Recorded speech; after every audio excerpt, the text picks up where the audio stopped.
me high and dry. I've been going through the ringer. I need you in my life. Time seems crazy. I'm stranded in the desert. This life gets so hot, I need a sip of you, God. Cause you're like water when I'm thirsty, yeah. Drink, drink. You're like water when I'm thirsty. Drink, drink. Hey. Ooh.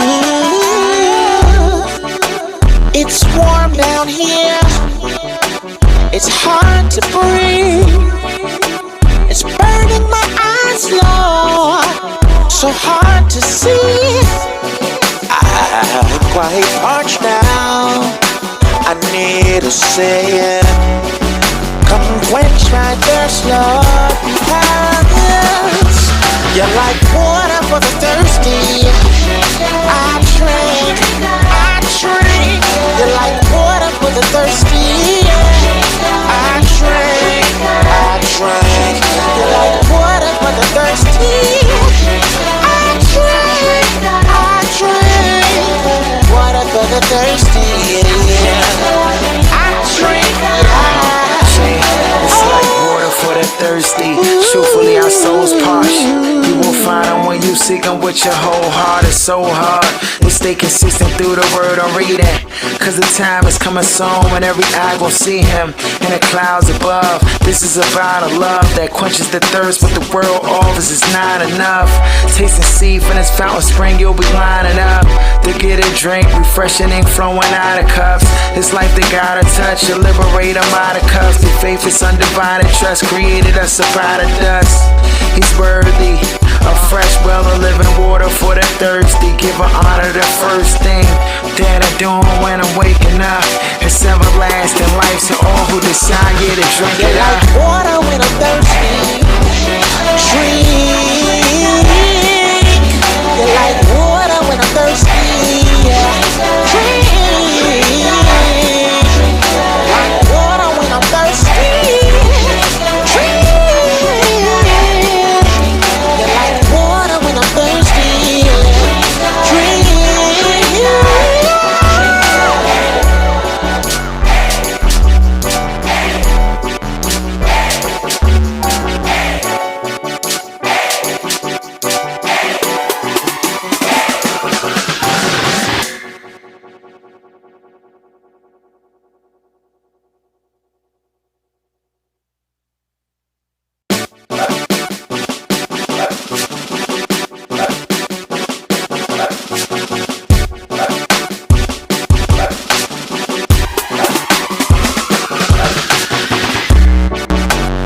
Been a hard weekend, it left me high and dry. I've been going through the ringer. I need you in my life. Time seems crazy. I'm stranded in the desert. This life gets so hot, I need a sip of you, God. Cause you're like water when I'm thirsty, yeah. Drink, drink. You're like water when I'm thirsty. Drink, drink. Hey. Ooh. It's warm down here.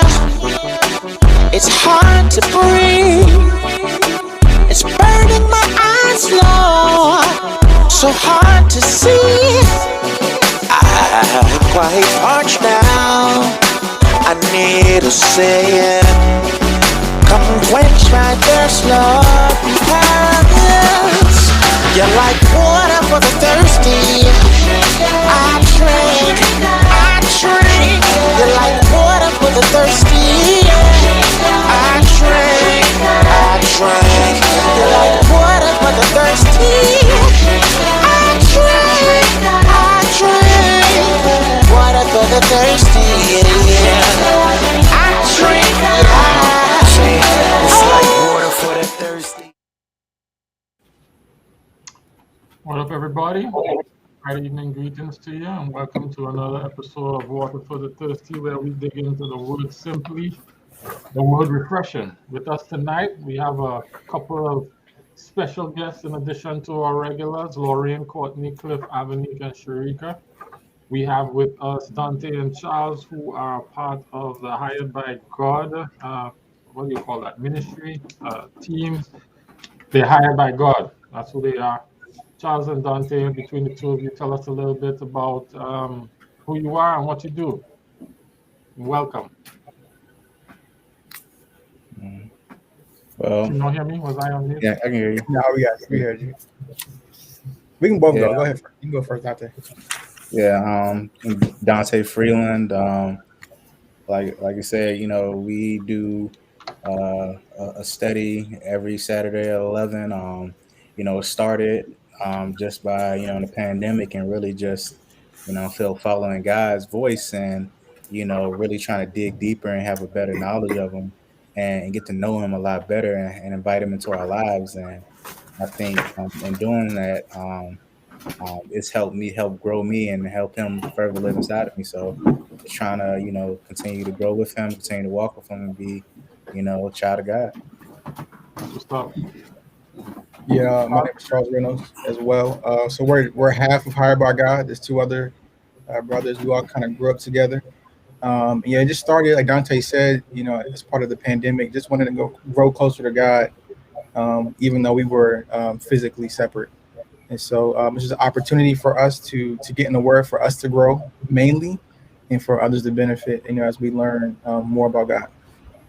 That's what's up. Thank you guys for joining us. We really appreciate you all.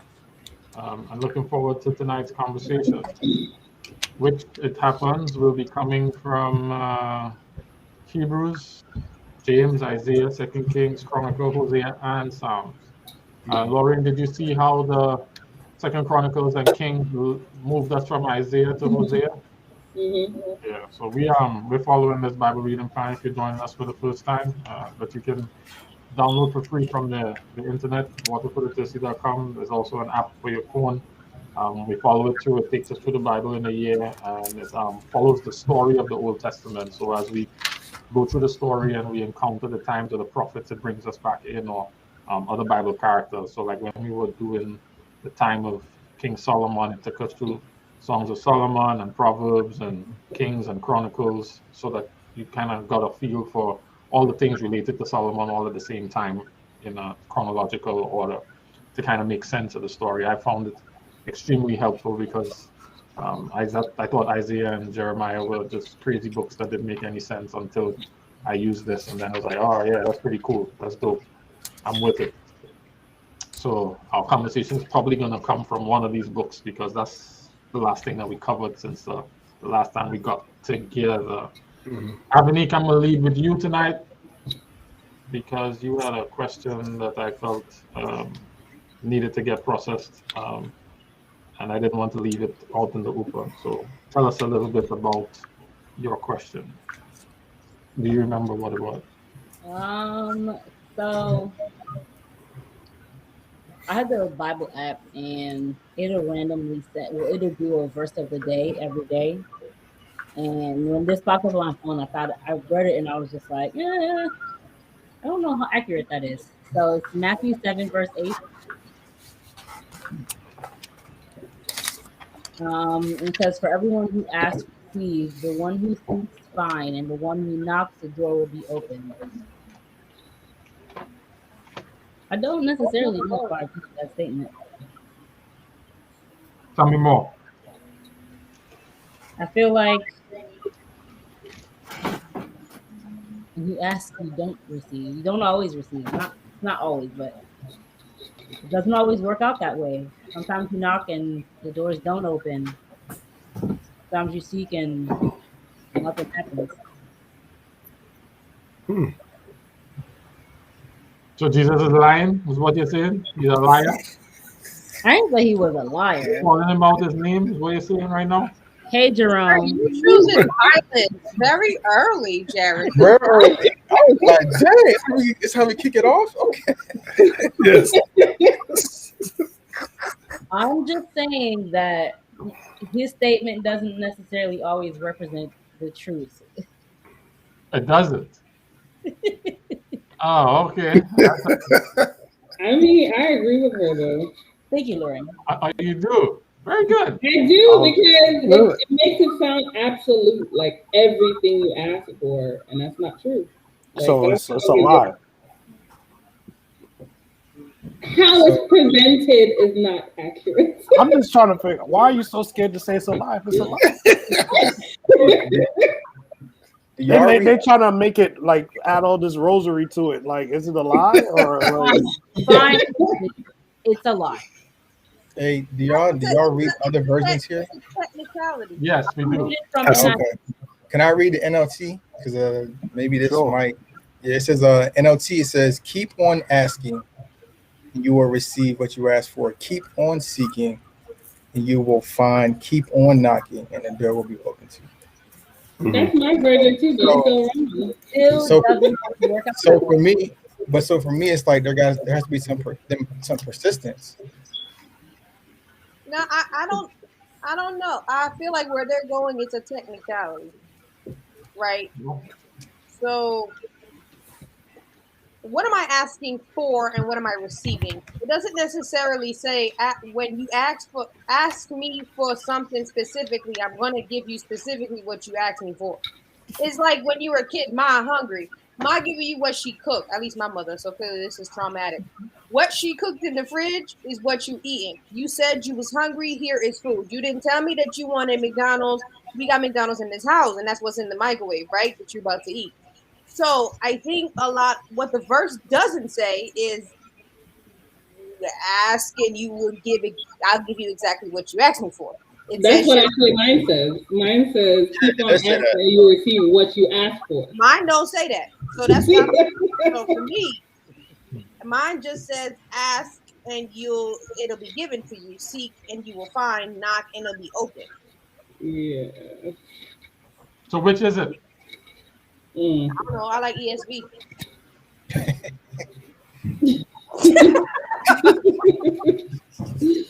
We can how about we add to this we have a verse I'm sure we maybe talked, I have it in my notes here. So it's 1 John chapter 5 verses 13 through 15.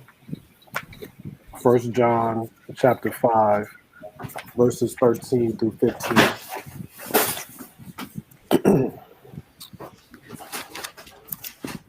And I'll read it.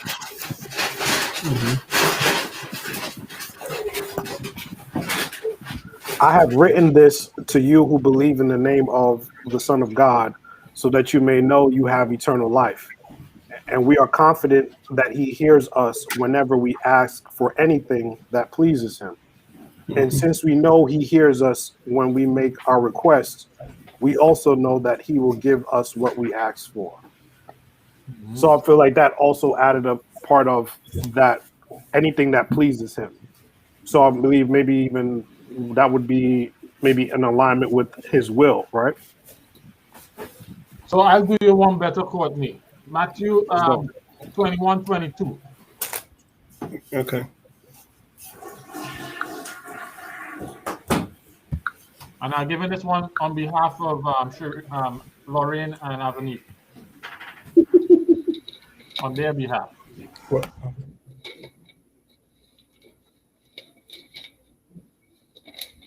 Y'all are real violent today.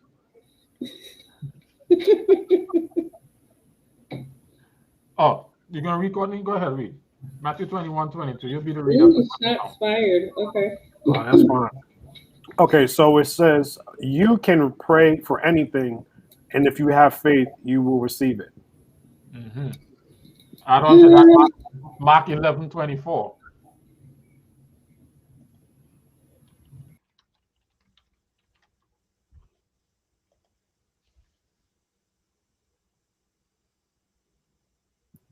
Okay. It says, I tell you, you can pray for anything, and if you believe that you've received it, it will be yours. So we have two texts that seem to be agreeing with Avanique and Lorraine's interpretation of the first text. that it is, whatever I ask for, I'm promised. That at least it appears to be that way. Is that in fact the case? Let's add on one more. John 14, 13 to 14. Okay.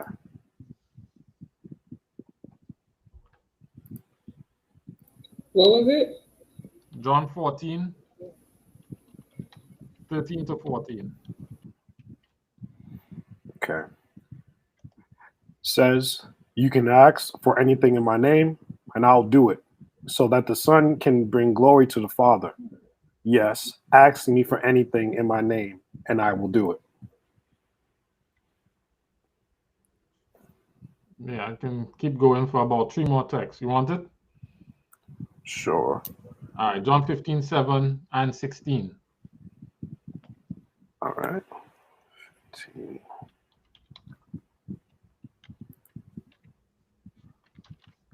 Okay, you said John 15, 7 to...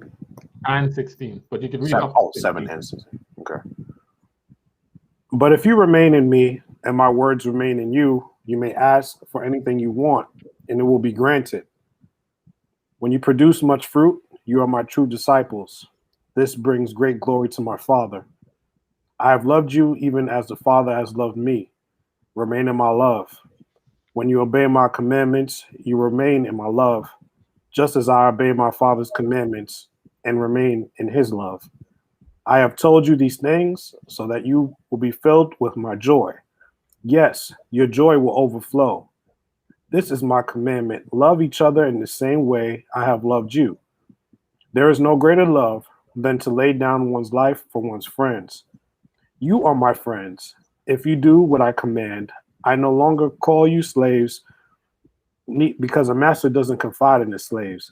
Now you are my friends, since I have told you everything the Father told me. You didn't choose me, I chose you. I appointed you to go and produce lasting fruit, so that the Father will give you whatever you ask for using my name. Mm-hmm. So I'm still not on the same page. I am not where Jared is trying to get to, right? So I'll give you an example. This is probably an extreme example. Huh? That's not where you are? No. I still feel like there's some misses. I'm not gonna really answer that. So like, okay, example, right? And this is a really bad example, but it's the most recent one, right?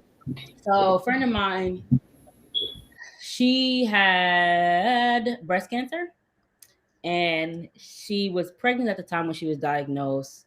They ended up having to do a surgery, do a mastectomy. It came back a second time. So she's been on a clinical trial for years now, and she just posted something last week that she went to see her doctor, and they found another lump in on the other side. So it's just like I can't specifically say this person is righteous, and because I don't know her heart. But if anybody is, that's a bad statement. I feel like there's some of us where you could just be like, yeah, I know Sharika not living right. Or you could be like, yo, I know Jerome got heaven's attention, right? I'm not judging you. I'm not judging you. But it's just like, if you're on a path and you're doing what you think is the right thing to do, you're following God's will, there are still times when he will be like, yo, I'm not answering that prayer. So I still don't think the statement is true. So what is he saying then? No, what is he saying in that statement? Not what is he saying when he answers the prayer, because that's technically an answer, right? But we're not talking about answered prayer. We're talking about giving what you ask for, because a no is an answer, right? So I guess technically, once he says no, he gave you an answer, and if he said wait, he gave you an answer. My best way to merge. We're not talking about answered prayers. We're talking about asking and receiving.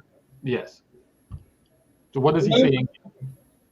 My best way to merge the two of them is He will answer if it's according to his will.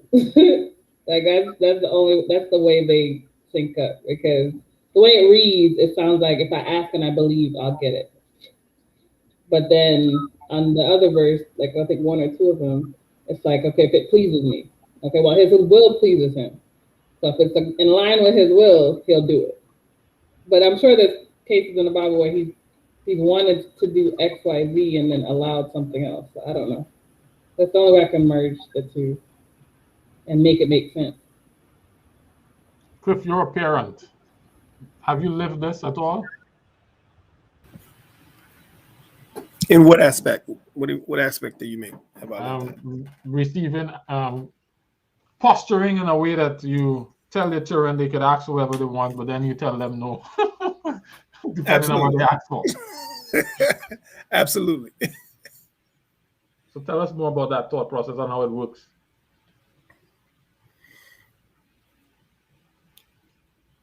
I guess when placed in that particular situation, you are hoping or wishing for the best outcome and laying a foundation that the door can be open for any type of conversation or any type of request, with the apprehension that I guess what I am going to grant,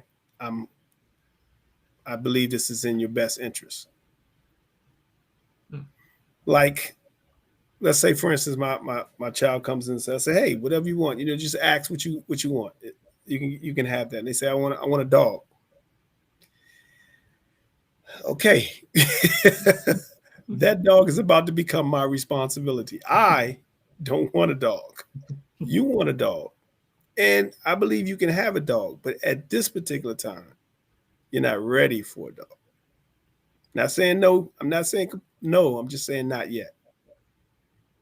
I don't know if I confused it even more, but that's where I'll be. Not for me. When I hear that, I think about the kid walking away going, but daddy said ask me for whatever I want. I asked for a dog and he told me no. He didn't give me a dog. So I can't get whatever I want from him because he didn't give me a dog. And that's what he said was ask whatever I want. So therefore the statement is not true. And it's so here's where I am, right? It's okay for the statement to not be true because I fully understand that there are certain things that I see as a need for myself, and God is just like, nah, it's not happening. But when I see statements like that in the Bible, it just kind of makes me salty all over again because I'm like, but I did ask. I've been asking, and you're not answering me. Sharika, it's Paul who besought the Lord 3 times concerning his thorn in his flesh? Yes, it was Paul. And God is like, nah, not moving it. Nah, forget it. My grace is sufficient. But then what? So like Cliff, I had the experience actually where my kids wanted a German Shepherd for Christmas. They got it. It's my responsibility, and he's been tearing up everything. And my wife is threatening to throw me out with the dog. So, but there it goes. They wanted it and they got it, right? That's a good illustration. Shrika, I saw your finger. Come on, Bishop. No, I'm more so. I'm gonna take it to a direction. I'm gonna let it live for a little bit. Okay. So verse 9 then says, you parents, if your child asks for a loaf of bread, do you give them a stone? So it's like, okay, they asked for bread, you gave them something else, which is what we see happen sometimes. Like we ask for A and we get B, probably because B is better for us, but we wanted A. And he says, like, go ahead.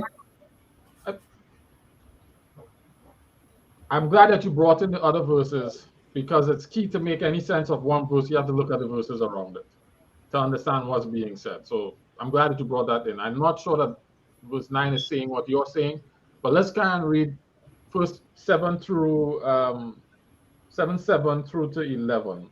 and see, or 2 to 12, and see if that puts any light on what's actually being said in verse 8, or gives any different meaning to verse 8, or helps to refine our understanding. Go ahead, Lorraine. Verse 7 through 12.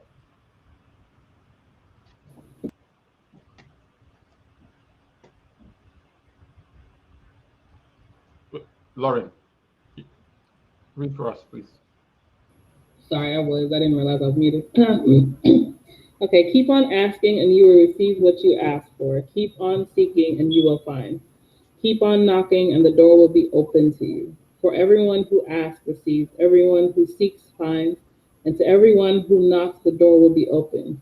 You parents, if your children ask for a loaf of bread, do you give them a stone instead? Or if they ask for a fish, do you give them a snake? Of course not. So if you sinful people know how to give good gifts to your children, how much more will your heavenly Father give good gifts to those who ask him? Do to others whatever you would like them to do to you. This is the essence of all that is taught in the law and the prophets. So what's being said here about asking? What is the point that's being made?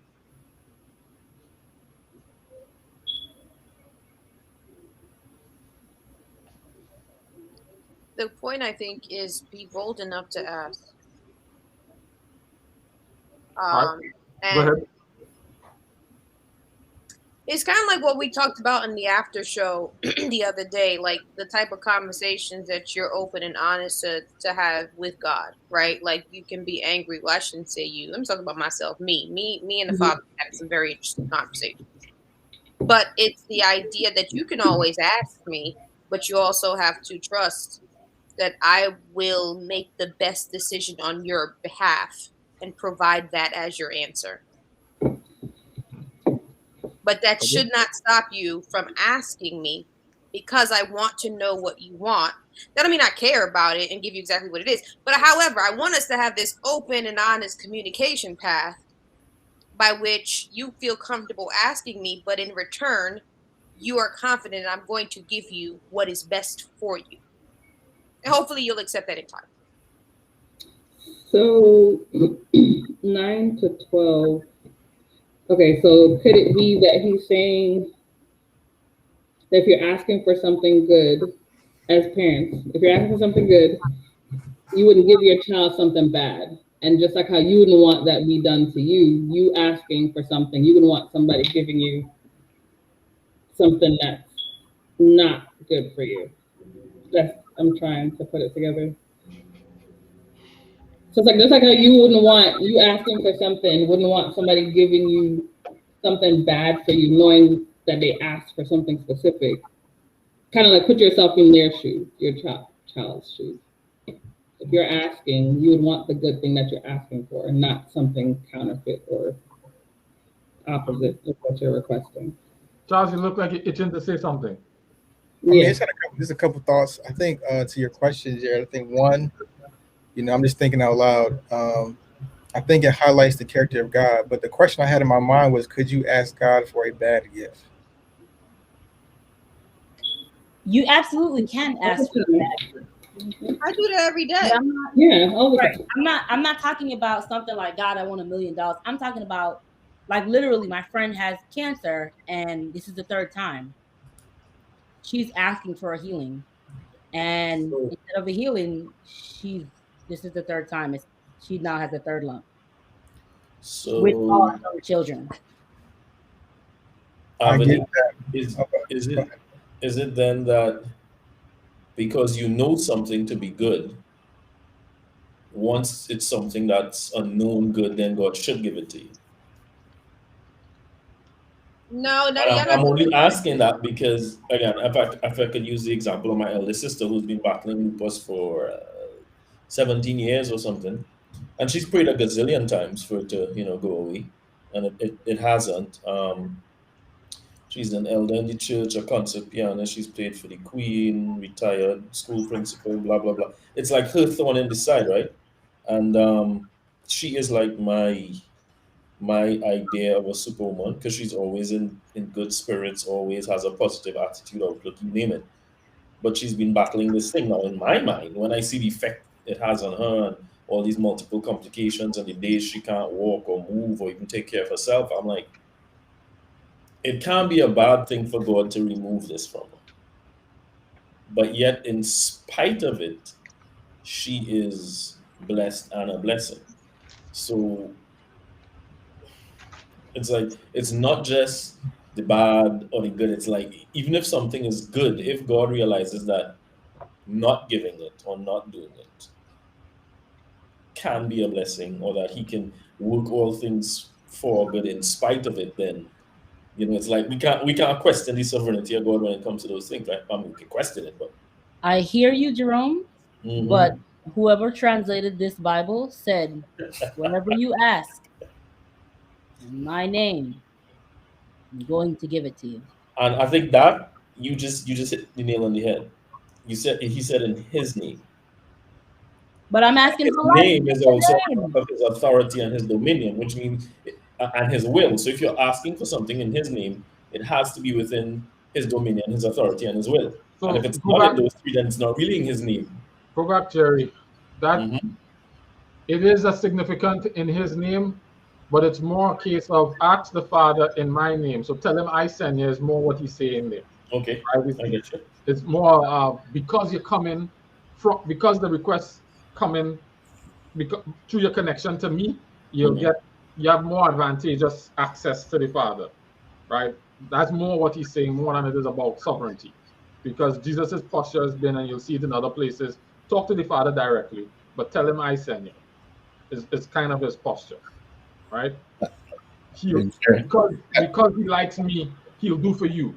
Is kind of what that means. But just a small note. Go ahead, Sharika. Uh, As someone who has a chronic illness that is rather interesting, top three most painful in the world, it's a slippery slope to accept or to come to terms with my suffering is for somebody else's good. Um, and I think we have to, while we're taught that this whole martyrdom thing is really good for God and His character, and I'm not trying to be blasphemous or anything. I'm just straight talking. It's a hard thing for somebody who's going through it to actually accept it, and in some cases, it's a smack in the face.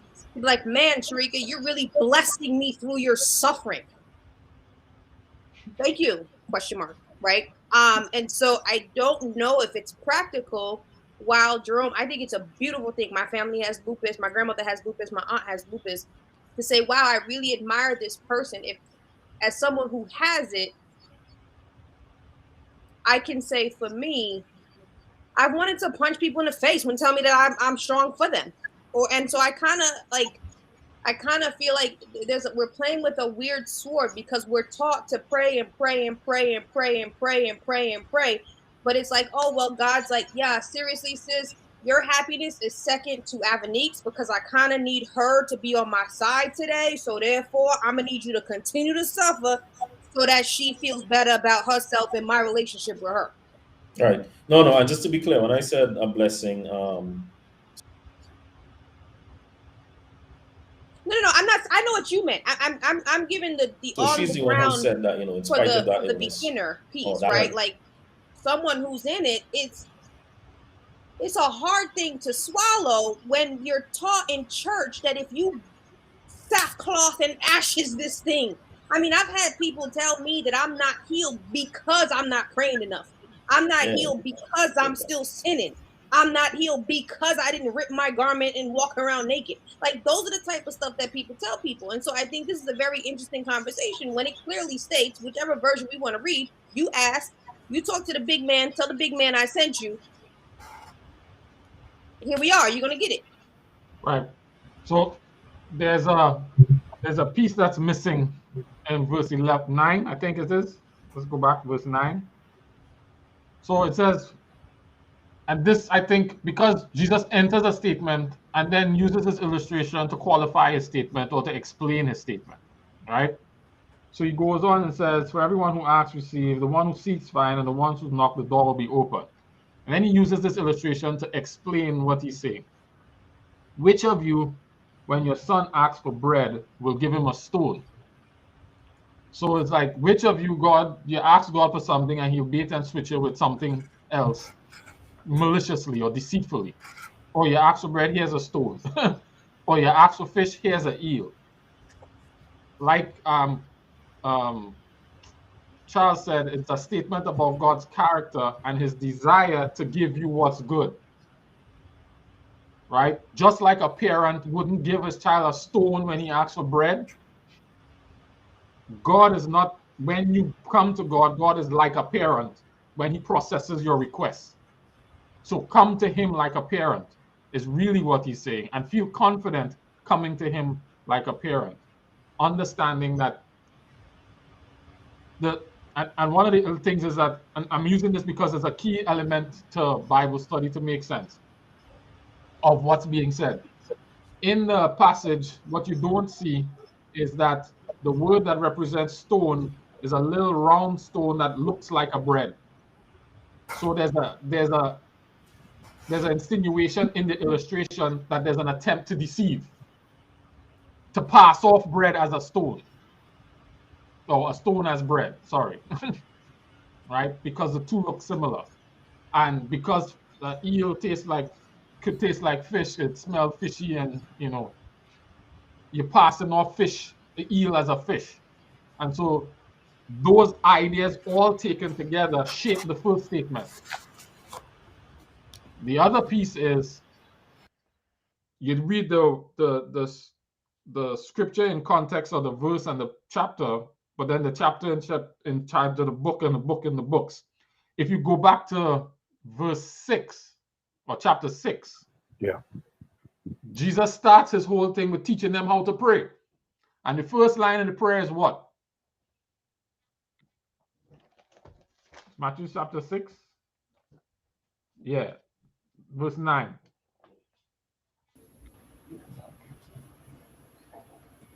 This is then how you should pray. Our Father, who art in heaven, hallowed be thy name. Your kingdom come, your will be done on earth as it is in heaven. Give us this day our daily bread. Forgive us our debts. Lead us not into temptation. It's on that understanding that the next statement comes. There's as Lauren pointed out, an assumption built into the second statement about the first one. He's already saying when you come to God, you're asking about his will being done. So that when you come in to ask for whatever you want, you're already in a posture of thy will be done. Go ahead, Sharika. Okay, so I can't resist feeling like that feels like a cop-out way to pray. I didn't have a better word. I'm sorry. I didn't have a better word, and I know it's before 9 o'clock. But if I'ma say, Lord, heal this person, but thy will be done. It feels like at the end of the day, it feels like a cop-out, right? Like I don't know how to reconcile that one. Like at that point, I'm not saying this right. Remember, I said before, it's about being comfortable. And I'm going from the position of someone who's a new Christian or someone who's battling with something. At that point, let's not ask, folks. Like, let's just start with thy will be done. Have a good night, Father, the end. Because if that's where I'm going to end, then leave it there. How do we I've gotten to that point with my prayer life where I'm like, yo, you're going to do whatever you want to do. So I'm not saying it's a good place to be, but that's about things. Like if I'm gonna keep asking you and you're not and you see that it's making things extremely challenging, then yo, do you. No disrespect to God. I'm not being blasphemous. So can I go ahead, Jared? No, go ahead, Kev. Go ahead. I don't want to dumb it. Go ahead. You go. No, I was just trying to follow the same line of thinking that Christ had in that particular chapter, and you went back to chapter 6 where he started off with the Lord's Prayer, and he ended that chapter by saying, seek ye first the kingdom of God. So the flow of thought is still proceeding, like you said, into chapter 7, and then when you get to that, my thought or my understanding of the verse is you press God for the things that you want or desire, with the thought in mind that his will be done and his kingdom comes first. But you do get, if you ask, you shall receive. If you seek, you will find. If you knock, it will be open. But your answer may not be what you want. If I ask God, I will receive it. I'm going to receive an answer. The answer might be no. If I seek hard enough to find the answer, I will find the answer. It may not be the answer I want. So that's the way I looked at that as I read the flow of everything coming in, because he was like, yo, if people that do evil, if your parents that do evil stuff know how to good gifts, how much more is God who does good going to do for you? He's going to do what's best for you. Even if you knock and ask, he's going to give you the answer to the question on the song. That's where I was. I'm sorry. So ask and you shall receive as long as it's in my will. No, it's ask and you shall receive, but recognize that I have the final say. The So surrender to his leading. So it's Jesus in the garden. Yo, I don't want to do this, son. I don't want to do this. Is there any other way that we could do this? Yet, not what I want, but your will be done. So that I don't ever challenge when he says no, or when he chooses not to give, I'm like, okay, you must know something that I don't, so I'm gonna trust you. And when I don't know, maybe Cliff and Jerome and Lorraine could speak a little bit more to this. I don't know. Dante, you have any children? Maybe children you're not sure about. From a past life. Dang, Garrett, it's not 9 o'clock yet. Sorry. I just kind of like the I don't think you heard me. He doesn't. But when I only saying that now because I have to deal with it with Julian and Sam. I always consider what they want, right? I understand the things that will make them happy and sad, but I also know that they don't have in mind all the things that I have in mind, even for their well-being. Like, your kid asks for candy, he'll be very sad if you don't get candy, but that will rotten his teeth. You don't have an appreciation for that. The kid don't want to go to school, or you don't want to learn to read, but you understand the detriment that would be if you allow him to have his way.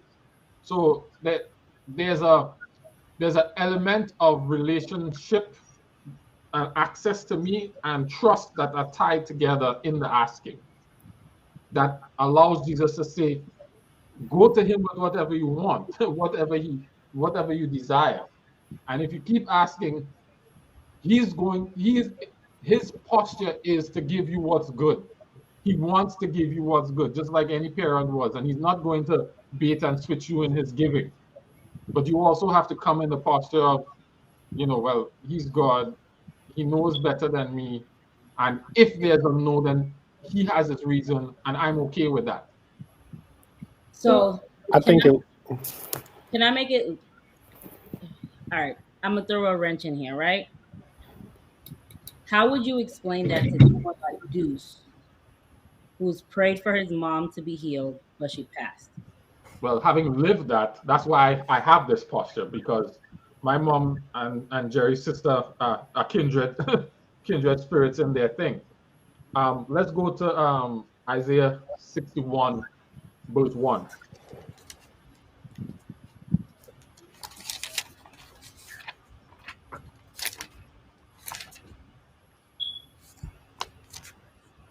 Now, this is Isaiah's reading of it.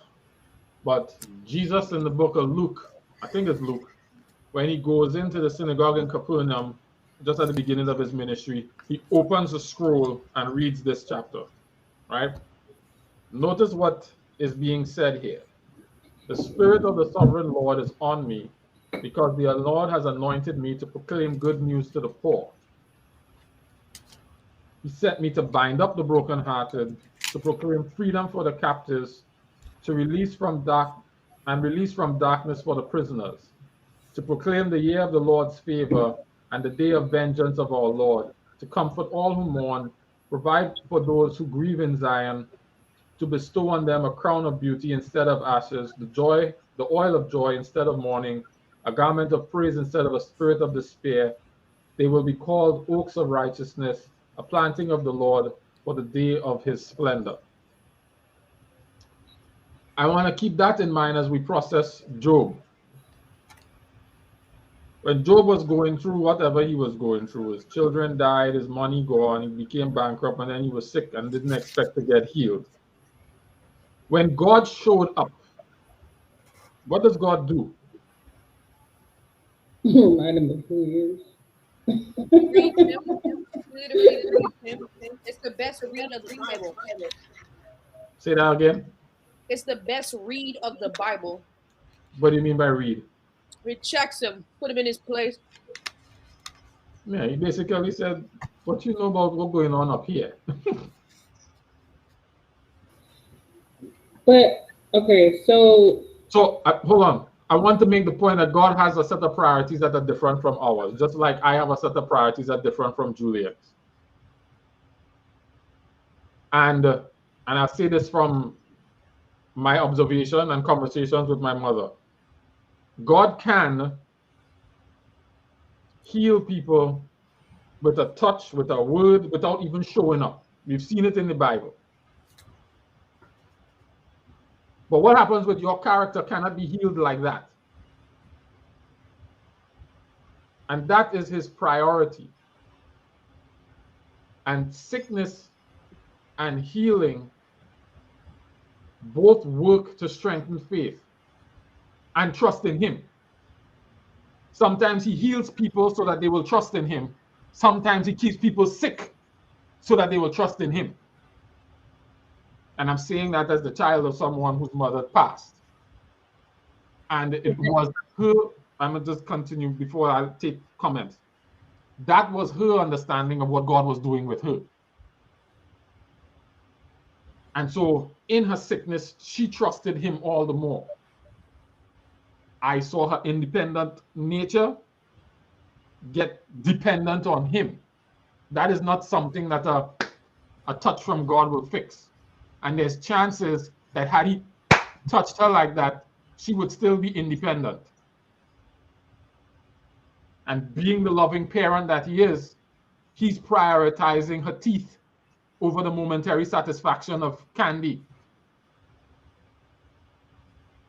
And so that's what I would say to somebody like that, having lived that experience. I saw Sharika, Avanique, and I think I saw Lorraine. I was last. Lorraine first, then Avanique, then Sharika. Okay, so to make sure I'm understanding. So you're saying that if we understand that God is a good God, the good parent, and you're asking your good parent for something, you then ask, but then you submit to the fact that he's going to do what's good for you, right?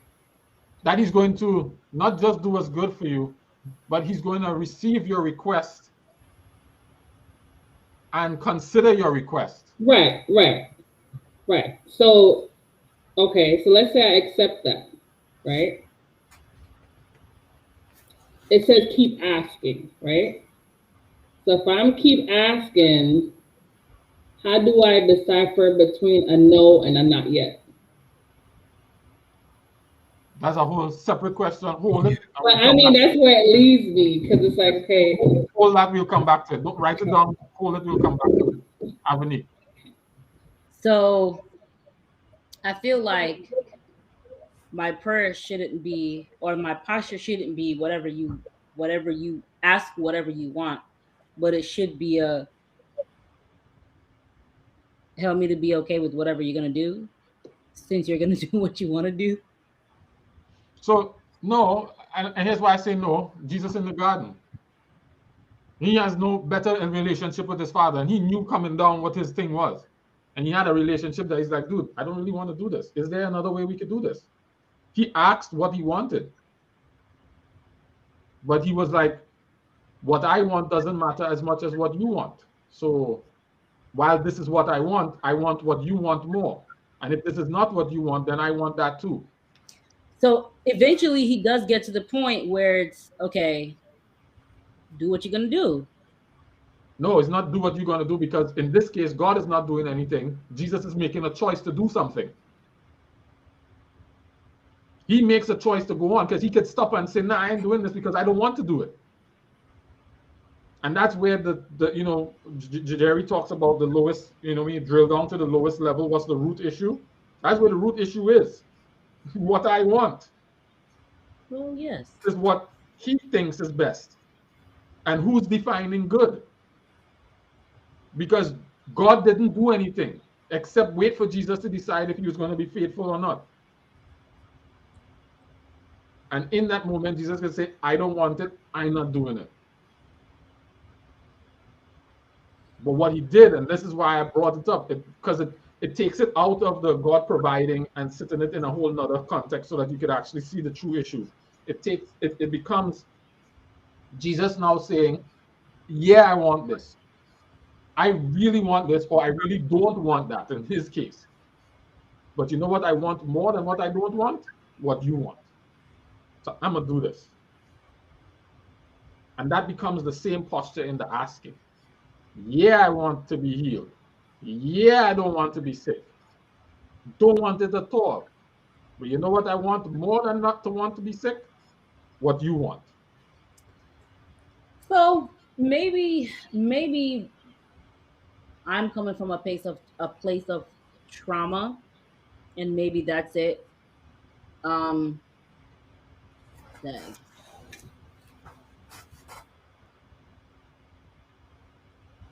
Yeah, you can go ahead.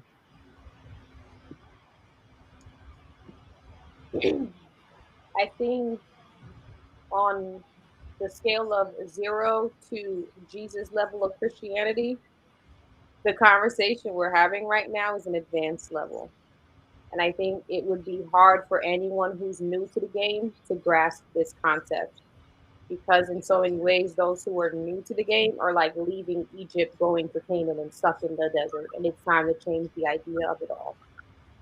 And so, like, Jared, I definitely see where you're coming from. I think it's somewhere that I arrived, or I shouldn't say arrived. I visit that town often to say, man, God's looking out for me pretty often. And then other times I'm back in Egypt because it's just easier for me because we're being all real and everything. But I think someone who's new, it's going to be very difficult to grasp that concept because it doesn't necessarily make sense. It don't even have to be new though. Well, what I mean, or new, going through something chronic. Right, remember, like I'm on a list of chronic, but I also, when I say new, I mean the depth of relationship in Christianity isn't there yet. The depth of the relationship with God isn't there yet. And the reason why I say that, even when we talked about Job, God and Job were on a level that God could arrive and literally tell him about himself, and Job still be in a position to receive that because of the depth of their relationship. He can't show up with everybody like that. And where we're at this conversation of people having that tug of war with God, from my experience, it took decades for me to be like, I bet I see you. When I signed up for this, I guess I didn't see the depth of which I signed up for this. Now I get the depth of what I signed up for, and I can grasp this concept. But when you're still struggling and trying to figure that out, I don't know if it's even fair to try to convince somebody of that, because the physical pain is still there. Agreed. Dante, you look like you have some thoughts on this, and I want to bring you in. I have thoughts and testimony because like I've felt the same way on many occasions where like for example, like I felt abandoned by my dad, and my mom had mental health issues for the past 20 years. So I'm praying as a kid, be like, one, ayo, my dad at, and it's like, well, that's done. And then for my mom, the relationship deteriorated so much because of her mental health issues that I'm like, I got to go anywhere but be here. So it's just like no parental relationship. And I'm like, God, I'm praying that I can my relationship with my family be restored, but it's getting worse. And it's like there's nothing in sight. So, we fast forward, 5 years, 7 years, 10 years. it's no better. It's getting worse and worse and worse. And then not till, I'm 27 in 2017 where I truly start, seeking God.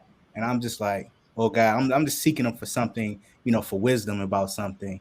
And then he starts pouring into me and giving me more and more. And I'm starting to understand him better, more and more. And then even when I don't want to do something, I'm gritting my teeth doing it. I'm gritting my teeth sitting next to my mom and she's attacking me or whatever. I'm gritting my teeth through these things, and I see it working on me, and I also see it working on my mom too, as far as I pray for my mom to be better, but she's still getting worse. And then I guess if I fast forward the story, through me and my growth and growing with God, I was able to witness to my mom, who, even though her brain levels is greatly greatly greatly taken away, like to the point where she struggles opening a car door trying to figure out how to do it, she can understand how God has blessed her in her life. And if you're around her for 5 minutes, so literally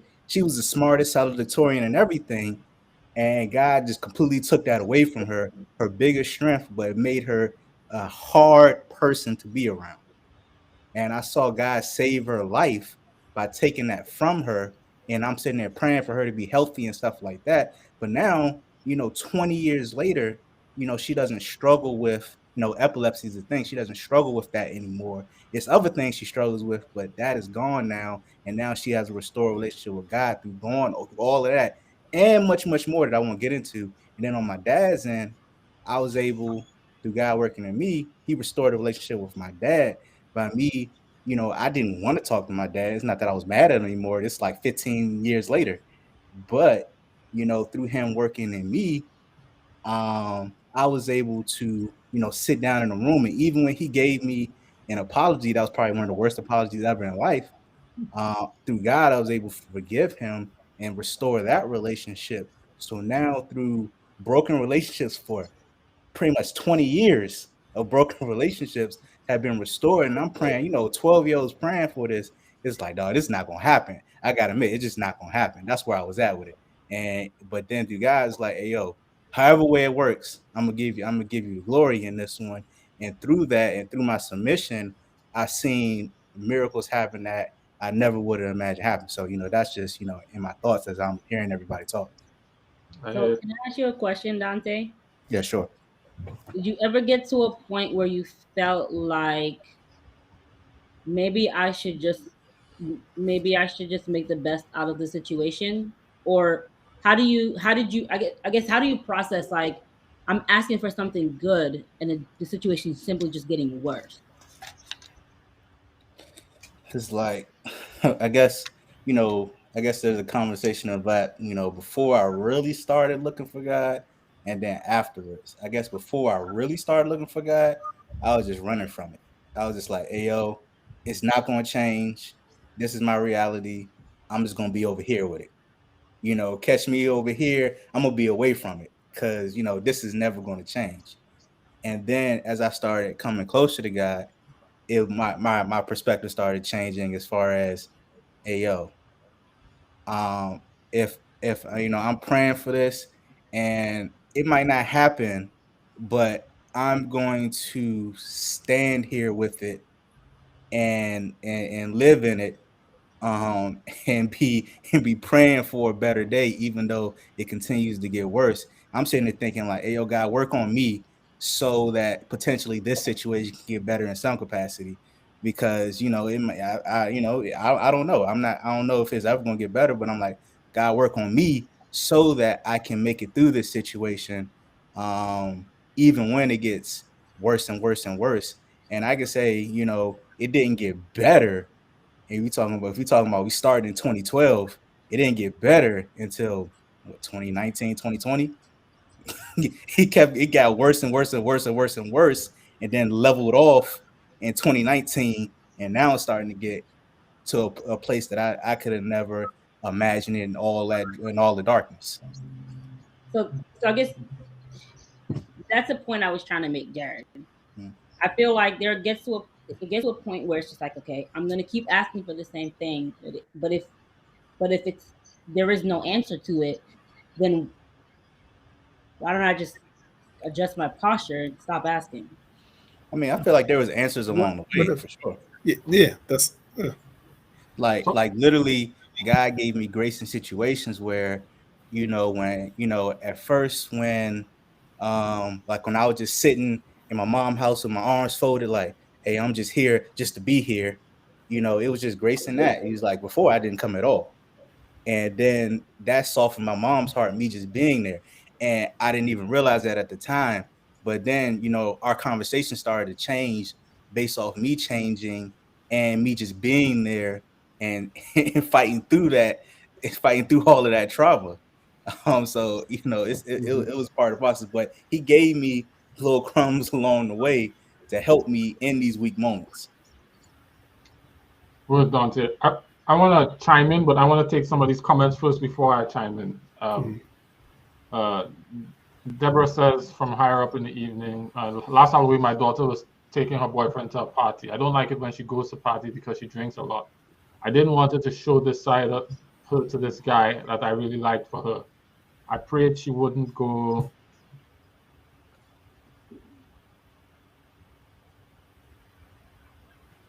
to the party. As it turned out, they didn't get there because they were in such a bad accident that they were flown to shock trauma with doubt of them surviving. What I asked for, but not the way I wanted it to be. Um,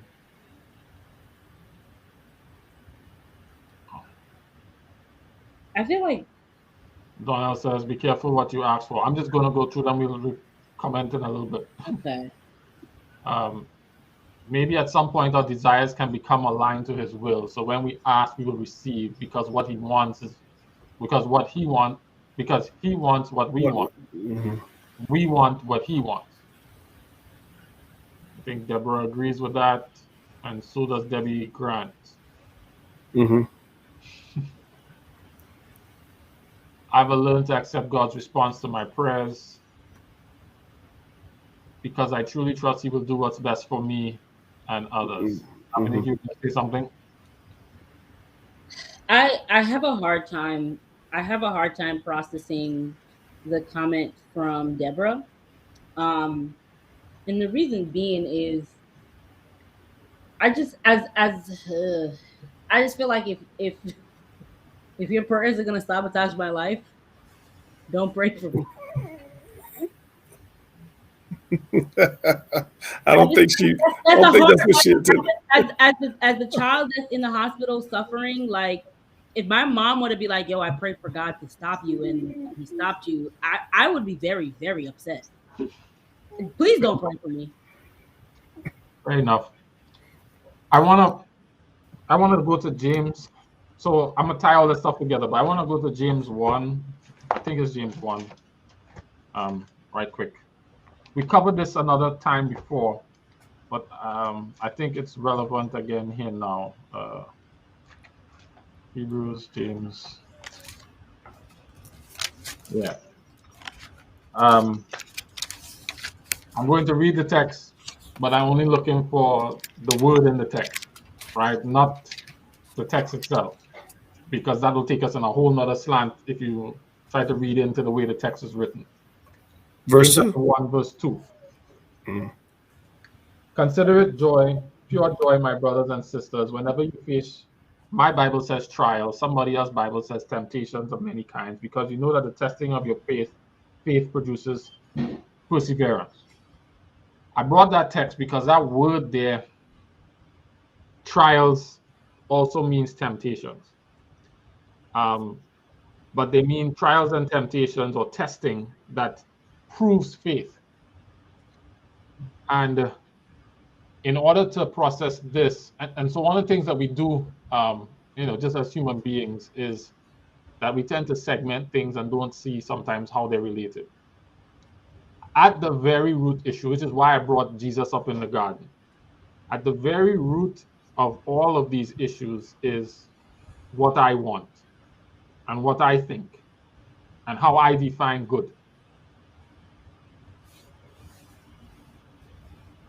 And It's true for temptation and it's true for trial. And what we actually wrestling with is what I want versus what God cares about. And so people understand that very easily for temptation, but when it comes to trial, not so much. Because what we have done is we have equated healing with good. We have equated overcoming with good. And that's what God should want. God should want me to be healed. But what does God actually want?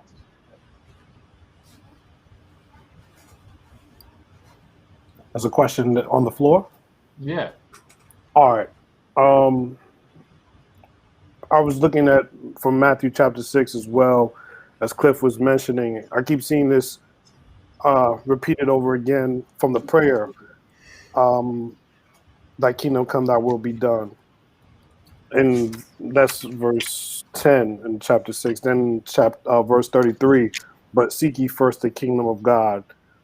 And what I'm understanding from everything that we're talking about, it seems as though the good that this word is talking about is the transformation of the follower, the disciple, and making them fit for the kingdom.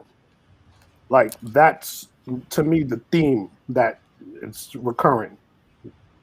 How can I make you fit for the kingdom?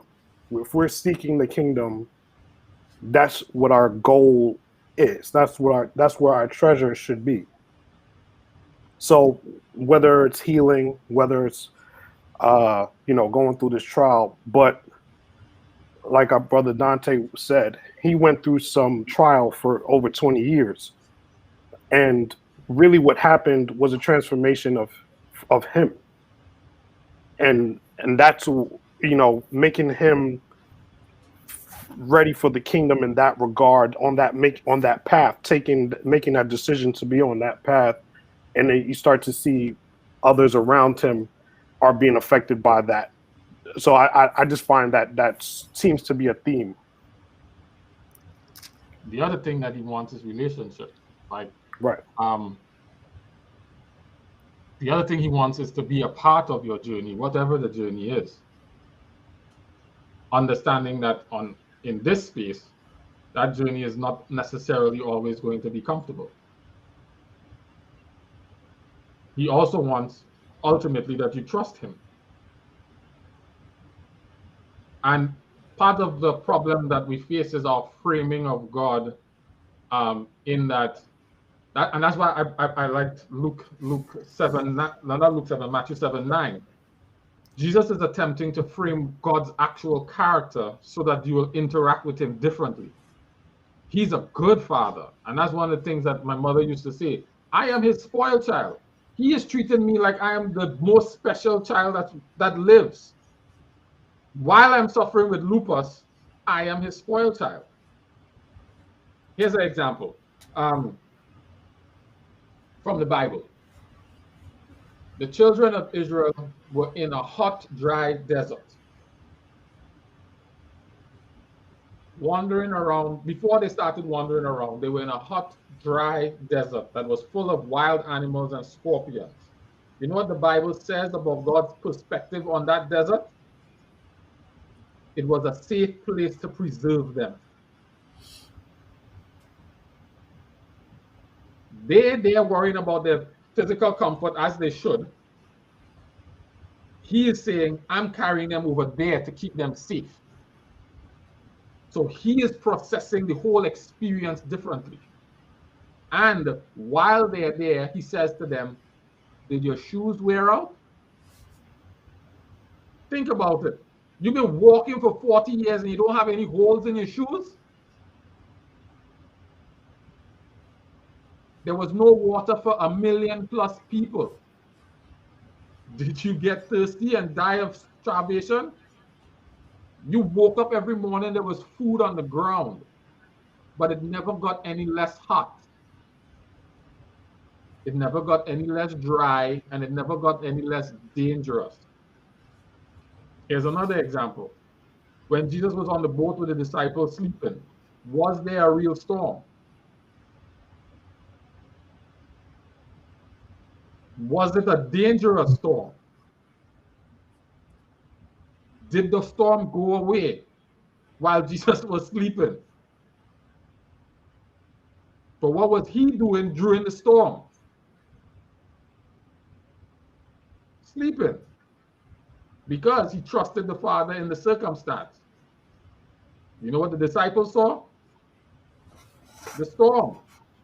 And they were overwhelmed by the storm. And they thought that God's will for us is that the storm goes away. Jesus was like, it's a storm. I'm going to go to sleep. If you drill down, it's all about what I want and how I think and how I view and what I think it should be, and not what God's view of it is. And that is the root of all sin. It's simple to process when the sin area is temptation. It becomes way more complicated when it's temptation. I mean, testing or trial. As Sharika pointed out, it becomes more difficult. It becomes more difficult to see it like that. It becomes more difficult to see that as being the issue. And you are correct, Sharika. The people who get to that point mature into it. But that does not make it any less true that that is really what's taking place. It's just my view of what God should do and shouldn't do, and my desire. And he's saying, I love you. I want the best for you. I'm going to give you a stone when you ask for bread. I'm not that dude. I'm not that dude at all. So if you're here in the wilderness with me, just trust me, I got you. Because my priority is different than yours. I care about you so much that I care about you so much that I'm going to take 1 million of you in the desert with no water. That's how much I care about you. Let's see if we can find that text, because it was powerful when God actually said it before they went out there.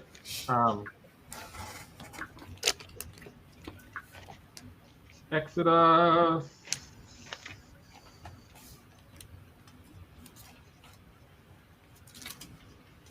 Well, first there's Exodus 13.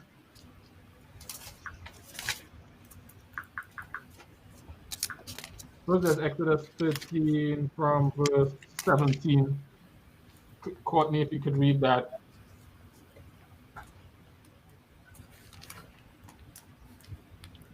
Sure, 17 up until when?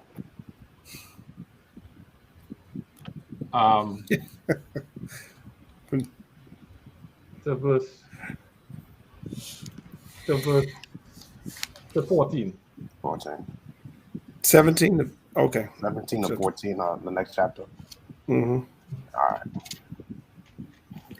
When Pharaoh finally let the people go, God did not lead them along the main road that runs through Philistine territory, even though that was the shortest route to the promised land. God said if the people are faced with a battle, they might change their minds and return to Egypt.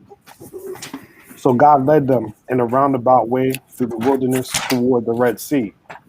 Thus, the Israelites left Egypt like an army ready for battle. Moses took the bones of Joseph with him, for Joseph had made the sons of Israel swear to do this. He said, God will certainly come to help you. When he does, you must take my bones with you from this place. The Israelites left Succoth and encamped in Etham on the edge of the wilderness. The Lord went ahead of them. He guided them through the day with a pillar of cloud and provided light at night with a pillar of fire. This allowed them to travel by day or by night. And the Lord did not remove the pillar of cloud or the pillar of fire from its place in front of the people. All right. There's another Keep verse. going. Keep going. Go ahead. You can keep going. Then the Lord gave these instructions to Moses: ordered the Israelites to turn back and camp by Pahathroth, between Migdal and the sea. Camp there along the shore, across from Baal-Zephon. Then Pharaoh will think the Israelites are confused. They are trapped in the wilderness. And once again, I will harden Pharaoh's heart, and he will chase after you. I have planned this in order to display my glory through Pharaoh and his whole army. After this, the Egyptians will know that I am the Lord. So the Israelites camped there as they were told.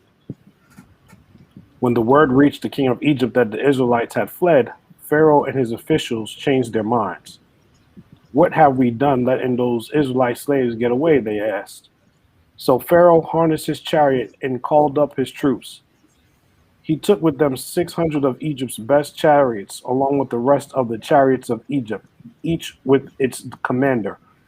The Lord hardened the heart of the Pharaoh, the king of Egypt, so he chased after the people of Israel, who had left with fists raised in defiance. The Egyptians chased after them with all the forces in Pharaoh's army, all his horses and chariots, his charioteers, and his troops. The Egyptians caught up with the people of Israel as they were camped beside the shore of Pihahiroth, across from Baal-Zephon. You can stop now. All right. That was one of the verses. There's another verse, I think, in one of the other books of the Bible where God is looking back about the wilderness, and he has it as that. I can't find it right now. I'm gonna have to look it up and probably send it back to you. But he does speak to it. But this was one of the verses that I do remember, that it shows that he had intentions for this place to be the place where he has safety. And I think I remember writing it in my notes. It's going to take a while. I'm going to find it and share it with you. But the idea is, what's God's perspective on it? And that's one of the things that makes Jesus so significant. He was willing to be faithful, even though Isaiah 51 says it was God's will to crush him. I think we talked about that last week, right? Did we talk about that last week? Or it was intended for us to talk about it. You know, it was God's will that he be crushed. Why would that be God's will for his own son?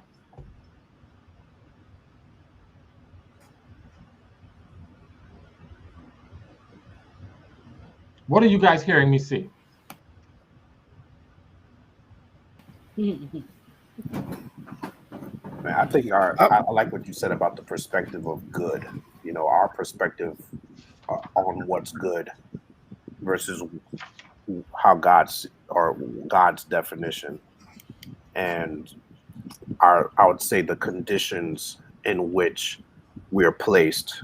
You know, we can look at those things, and I guess at that point, you know, judge whether we're in a good place or not. But I still think that we have a perspective on our lives and what it should be, and it's just different than how God sees it.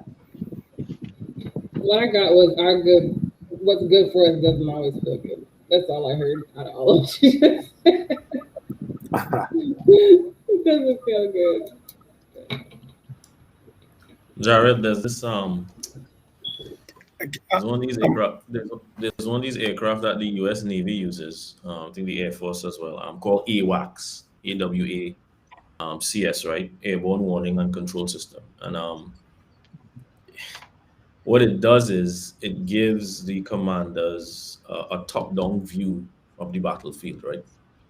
And they said the reason they need that is because generally guys on the ground, and all they can see is directly what's in front of them. They have no idea what's on the other side of that hill, that obstacle, that next enemy division, whatever it is. So they may be calling for a tactical airstrike sort of move based on just what's in front of them. But the people who are sitting there looking top down and can see the entire battlefield are the ones who will actually make the final determination. You know what? Can't do this right here, right now. We need to do this because if we give you exactly what you want, civilians may be exposed, or that might, cause some other catastrophe. And what I'm hearing you say is that, at the end of the day, sure, we can pray, but we have to remember that God has his top-down view. And with that top-down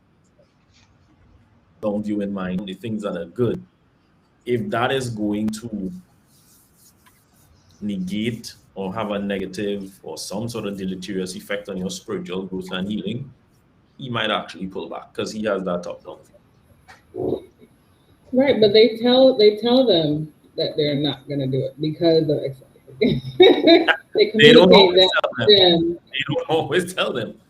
In a clutch, they might just make a decision, and the infantrymen have to trust, well, the guys up there are the ones who seeing everything and know why or why not. They don't always tell them.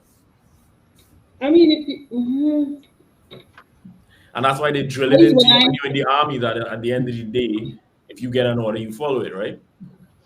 Right. But usually they tell you we're not going to send a strike. They may not explain, but they tell you, hey, look, we're not going to do it here. Meet us at such and such, or go XYZ or whatever. I don't know. I guess that's why I came back to that question I asked earlier about the no and the not yet. Because for me, if I'm praying and I'm asking for something, if I know it's no, I'll stop asking.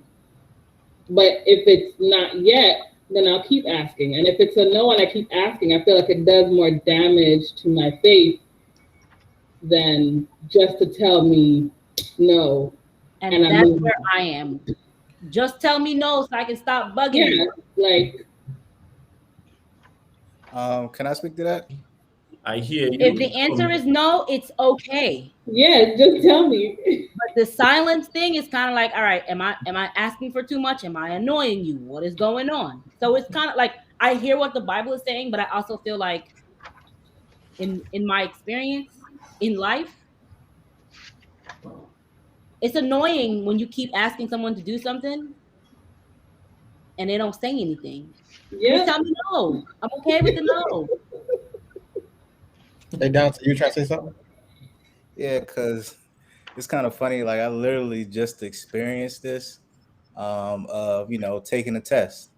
It was, just to be frank, it was a lot of no's to the point where, I'm sitting with my wife and we're like, hey, yo, is this, if he asks us, like, is this a real thing? Am I supposed to even take this test anymore? Am I supposed to just go dive into a business? I'm supposed to do this because, hey, yo, this is getting wild. It's taking a lot of time to try to do this. It might not happen. But then, as I started getting deeper into prayer, it got to a point where it was just like, hey, yo, I feel like you are continuing to tell me, hey, yo, do this because you're opening up opportunities for me to take the test. And so I'm just like, okay.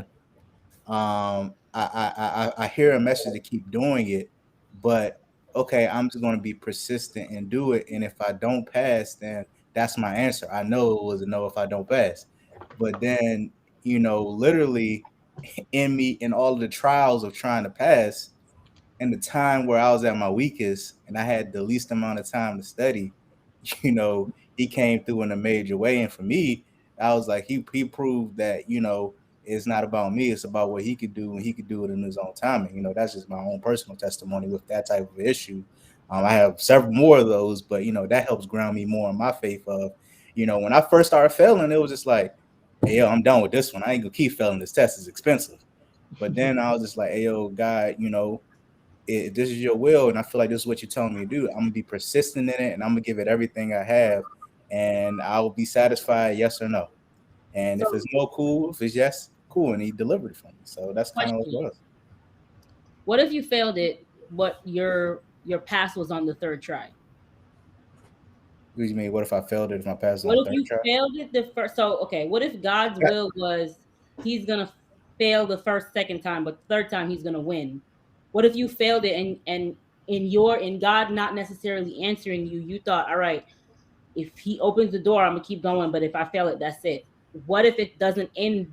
What if it ended the opposite way of the way it ended for you? That was a horrible way to say that. What if you didn't pass the first time and you just was like, all right, I guess that's not God's will. But his will was the third time. But everybody's different. We're all he knows us. We're all his children, so he's going to know, you know, for me in my particular instance, he knew it would grow my faith to continue to deal with this thing of failure for somebody. You know, I'm pretty good at school. You know, I'm supposed to be smart, and I keep failing this test that's supposed to be comprehensive of everything I was supposed to learn.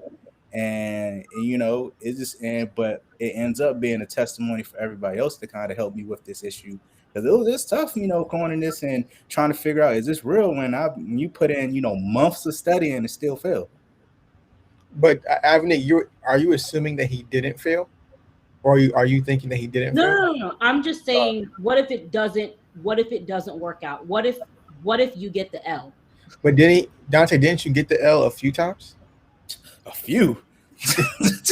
He got the L a bunch of times. I got a bunch of times. Answering your own question though, because you're saying no. All I'm simply saying is, right? I don't have a problem with the L, and I don't have a problem with the no. What I have a problem with is you told me to ask and you're not answering me.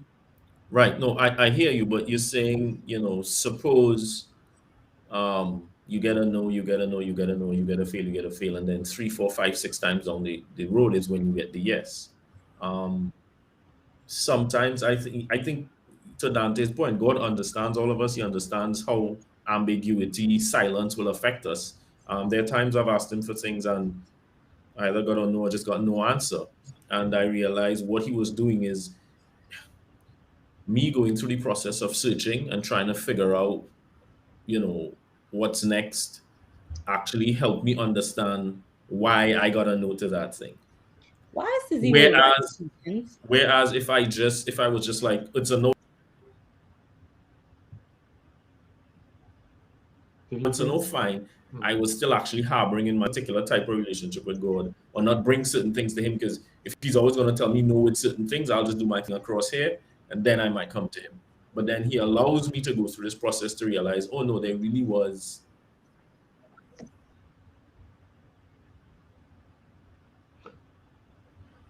while he's on pausing, what does it motivate? There was a reason why I got that no.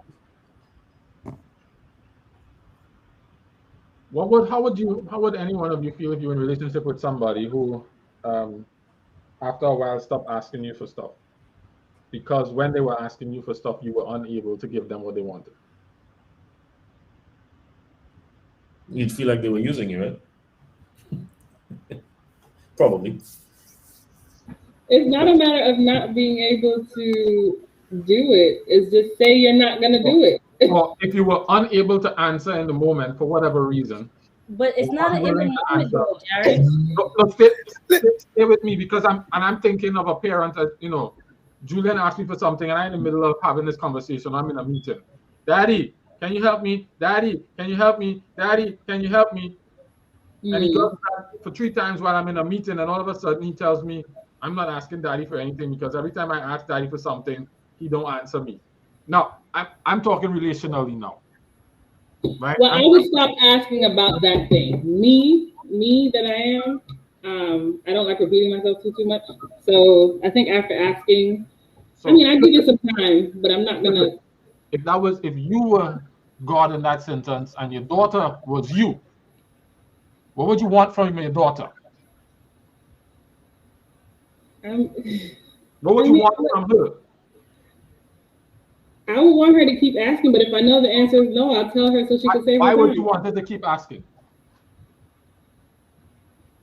I mean, because at the time if it's a me being busy, like you said in a meeting or something, like then forget the circumstance. What's the general reason why you want her to keep asking? She can come. She can always come to me to ask me for whatever. Because I'm here for her. Like I'm always. I mean, I get that. I'm here for her is 2 different things, right? So, okay. I'm playing devil's advocate, right? If in a, Ebony, don't do it. Go ahead, Ebony. I'm here for it. Let's go. Let me use my mother and I, right? If as a child I continually ask, and I'm not asking for. Let's say I'm asking for food, right? I'm continually asking for food and you don't ever respond to me. I'm clearly nagging you. So I'm going to just stop asking. And if you feel like giving me the food, thanks. But if you don't, I wasn't expecting it. I wasn't asking for it. All I'm saying is the answer can be a no. I'm just asking for you to be like, no, go sit down. All I'm asking you to do is switch to the other perspective, like Cliff and Jerome and Lorena.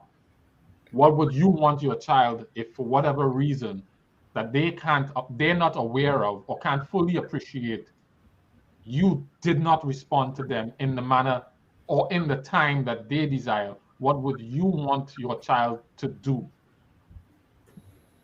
If you, considering that you are, like Lauren said, you're not the bad parent. Do right? I eventually answer my child? So I'm gonna give a realistic. Okay, so I made a choice, several choices as a parent because of my experience as a child. I'm not saying my parents were bad or anything, but I remember how certain experiences felt for me as a child. So, like for example, the asking questions and not getting answers. That was a big thing for me. So it's like when I became a parent, I said, I will try my best. If she asks for something, if she's not going to get it, I'm going to tell her no. If it's not yet, I will say not yet. If it's let me think about it, it's let me think. Like there's communication. Like I'm telling her, let me think about it. Hold on, or no, or whatever, because I don't want her lingering and coming to her own conclusions as to what's happening. Like, oh, well, she doesn't care because she's not like I don't want her coming to her own conclusions. So I communicate with her, hey, this is this no, and I'll tell you why it's no if you want to know the why, or not yet, or let me come back to you. Like, because I know how that perspective felt for me, I made an intentional decision to do that with my daughter. So I guess that's what I'm asking for my father. Like, just tell me what the answer is. If it's not yet, okay. If it's no, okay. If it's whatever, like just. So how do you know when it's not yet? That's what I'm asking. Like Yeah, I know because we might get into the whole if it's no, tell me no. And he's just like, hey yo, not yet. That's what my question is. Sometimes not yet is just not responding yet. Just want to throw this in here. I want to preface this statement that I'm making by saying this thing called communication with God is relational. We call communication with God prayer. It's a relationship that we are establishing with our Heavenly Father. And we try to understand this as best we can, humanly possible through our own experiences. But it's still God's experience. Mm-hmm. God knows what's best for us. He's going to work whatever crazy things we try to do in life out for our good. And he never doesn't answer prayers. He always answers prayers. So when I hear her say, I don't know, just tell me what the answer is. He told you what the answer was. He's always giving you the answer. You just don't like the answer. And you're saying, hey, just tell me what the answer is, God. God said no. Or so God no said yes. No? What I'm saying is some of these things that we're asking is purely relationship driven with God, so that we understand exactly. So my prayer is, God, let me hear your voice more distinctly so I can distinguish between my thoughts of what you are saying and what you're actually saying. Like, I want to hear your voice in some situations because I believe what I ask for, you'll give it to me. And quick story, I remember saying, God, I want a car. I want this car right here. Give me this car right here. I haven't asked for something in a long time. Let me get this car right here. And I heard him say, nope, not this one. And I was like, well, how long then? He's like, give me some time. I had to fight through each day. Like, is it this one? Is it this one? Is it this one? Is it this one? Is it this one? He was like, no, just give me some time. I'll send it to you. I kept asking. He kept saying no. And he said, I'll send it to you. And eventually he sent it to me wrapped in a bow, and I couldn't have asked for anything else. But I didn't stop pressing, but I started to understand that I had to work in his own time because he knew what was best for me. And it took some time for me to try to understand what his no, his pauses, and his yes was. It's still a relationship that I'm trying to seek, because sometimes I get fuzzy and I get lost in my own thoughts and in my own wants. And a lot of times when we want stuff, I'm about to mix up conversations. A lot of times when we want things, it's based upon my reasoning and my understanding of how things should go. And Jared kind of covered this a little earlier. Jerome and Dante and all of you all had said some things that I wanted to comment on, but I think you said it so eloquently I didn't need to say it, because Jerome said this a long time ago. Paul had thorn in his side. He was like, Lord, take this thing away from me. Hey, y'all pray for me about this thing. But in the end, Lord, it's your will. Now, did God ignore him? No, God answered his prayer all the time. He's like, no, dude, no. You can keep praying. No. And that was his answer. So it was the relationship that he still had with God, where he was like, you know what? All right, I got you, God. I'm gonna have to live through this, and it's gonna break me strong. Go ahead. I'm gonna talk. I think both are true, Cliff. I think that is true in some instances, but as Psalm 22 points out, and as Jesus on the cross points out by quoting Psalm 22, my God, why have you forsaken me? I cry out all day, and there's no answer. I don't hear from you. Where are you? I'm not hearing from you. That is also a real experience. That has to be accounted for, because sometimes we feel like we're not hearing him, and he has forsaken, and he's not coming, and he's not showing up, and whatnot. Charles, you were going to say something. I just wanted to put that both are true. Yeah, I'm trying to wrap my head around, why we're getting stuck here. In my mind, the question is, is our faith in, and I don't want to say God's ability, but is our faith in God doing for us, or is our faith in God? I think that's where I'm trying to reconcile Avinique with what you're saying. Is if, okay, well, if God doesn't, forget answering the prayer. If he doesn't just tell me what his answer is, then for some reason I don't trust him, versus, hey, I trust him despite what he does, because I know him, I know his character. I think when we say that God is the definition of good, he can't give you anything evil. He can't answer evil. He can't, So it's like when you pray to God, and we're reading Matthew 7, it says he gives good things. If you know God, you know his character, that's all he can give, in my mind. Okay, so that's what I said earlier. I feel like I process sometimes through a state of trauma. My mother ignored me a lot growing up, right? I don't do well with silence. And in my experience with God, there is a lot of silence. And I don't necessarily know how to interpret that. I'm okay with the no. I'm okay with you saying, Avinique, I don't want you to have this thing, or Avinique, I don't want to open this door for you. I need you to stay here, and I need you to take the L for a little bit. I'm perfectly okay with that. What I'm not okay with is the silence, right?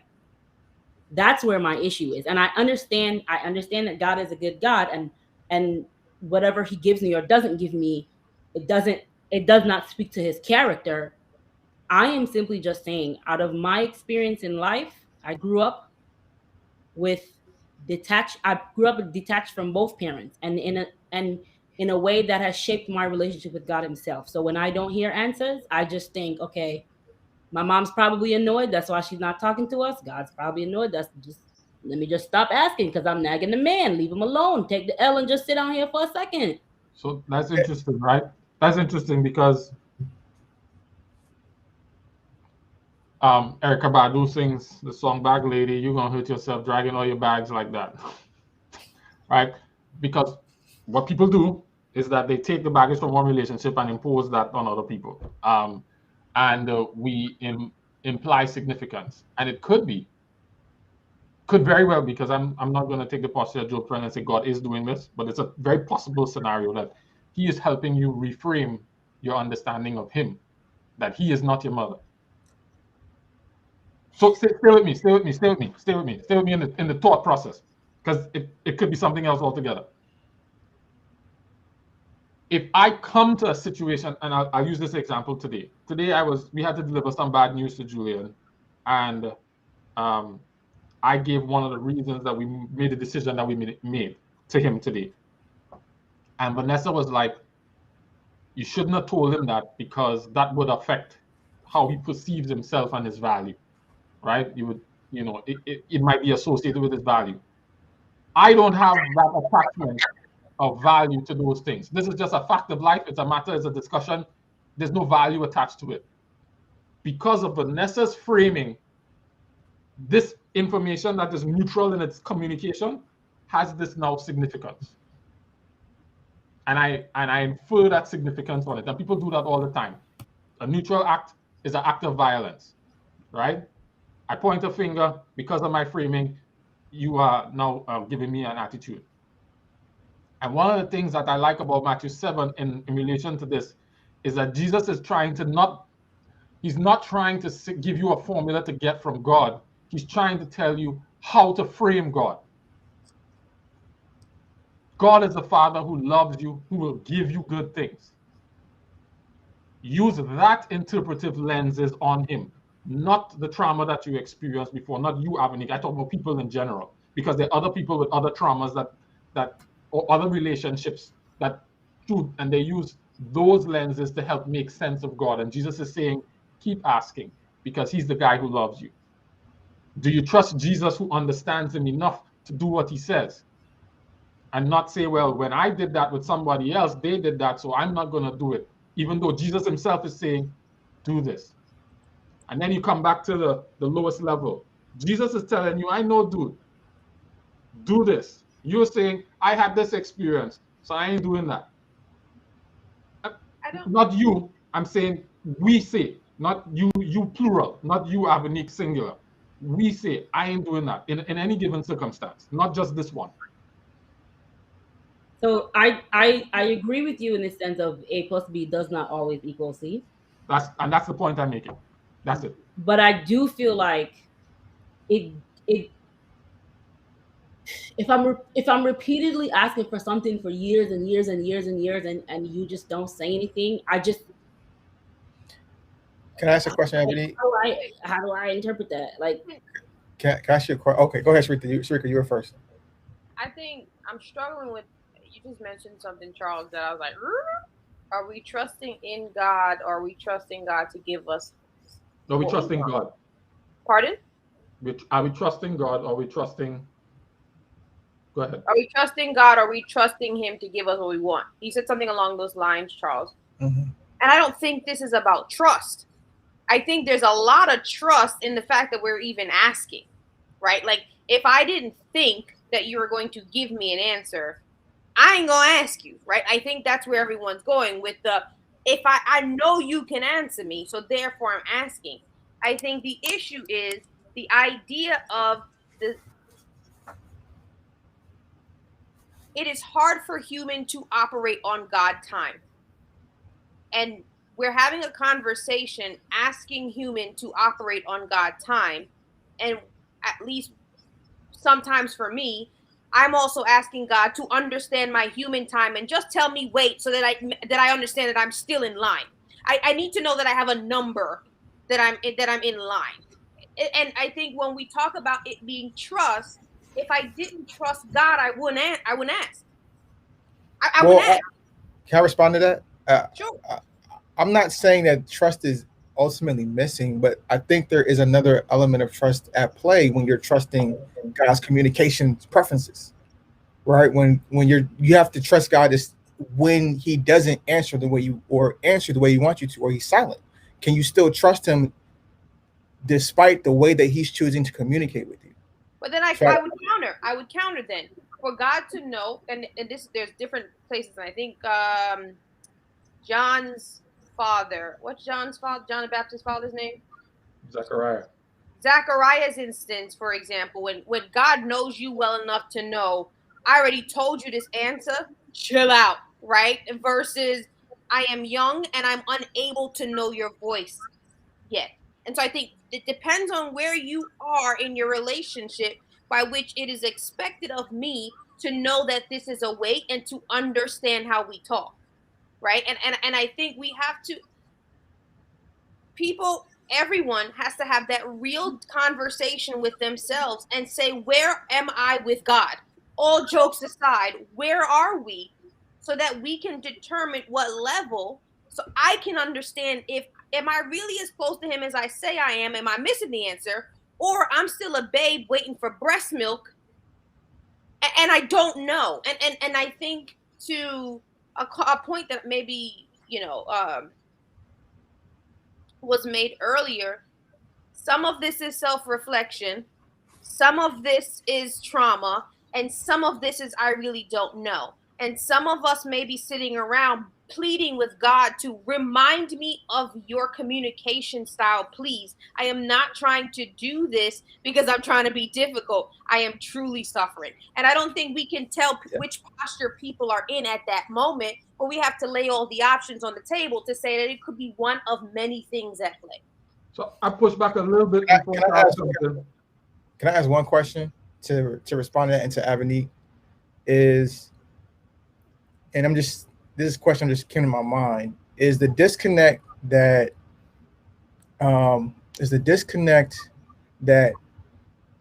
you want God to interact with you how you feel is best, but God is interacting with you how he knows what he knows is best, right? Like what you want God to interact with you on the way you feel, based on how you feel you operate, but God is interacting with you how, you know what I'm saying, in the best way that he knows that's best, what's best for you. I'm kind of butchering that. Is that for me or Sharika?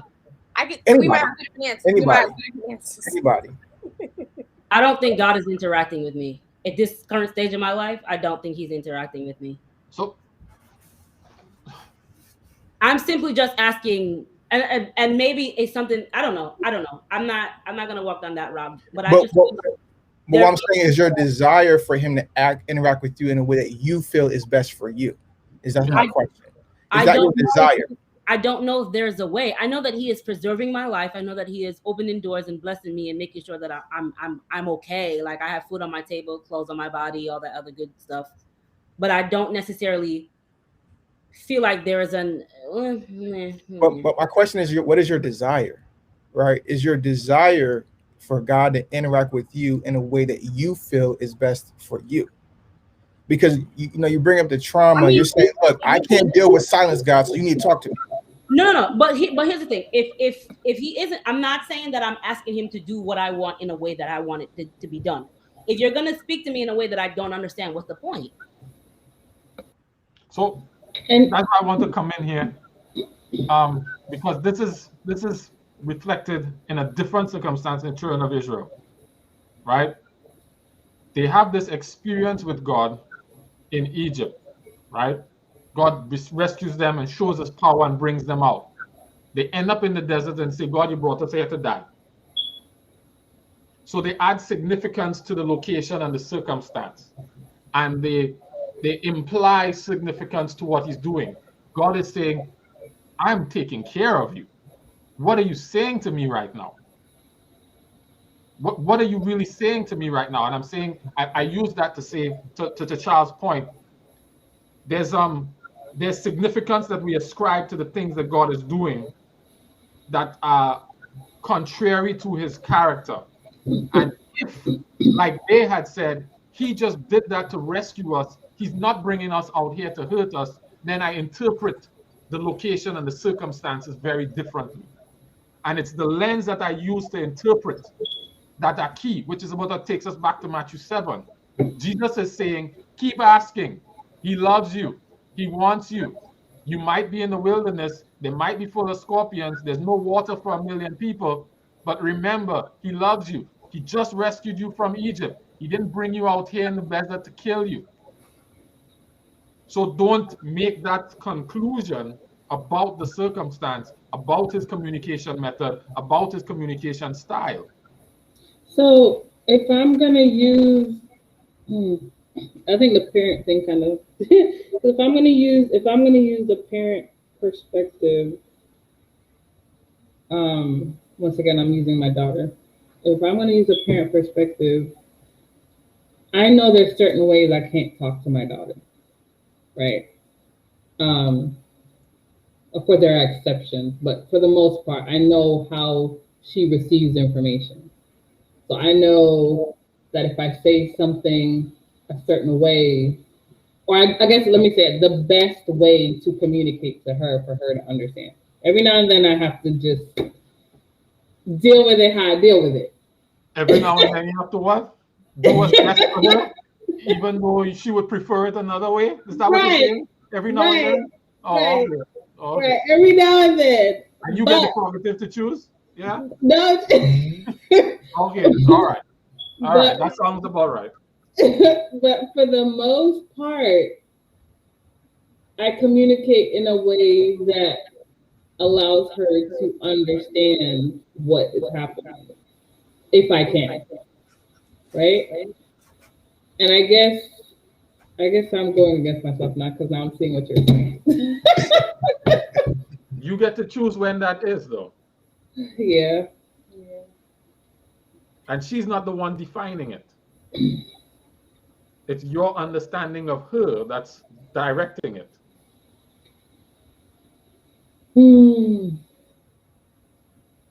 And there are moments where I know she would prefer if I did this, but I need her to learn something here. Like there's times where Sam wants me to take his bag in the house. And there's nothing for me to pick up the bag and take it inside, but I need you to learn to be responsible for your own stuff. So no, we'll stand here until you pick up your bag and carry it inside. Don't be mean to my Sam. That's not being mean. But you're as a parent, you're trying to make your children fit for what? For life. For life. Yeah. For life. For life. Correct.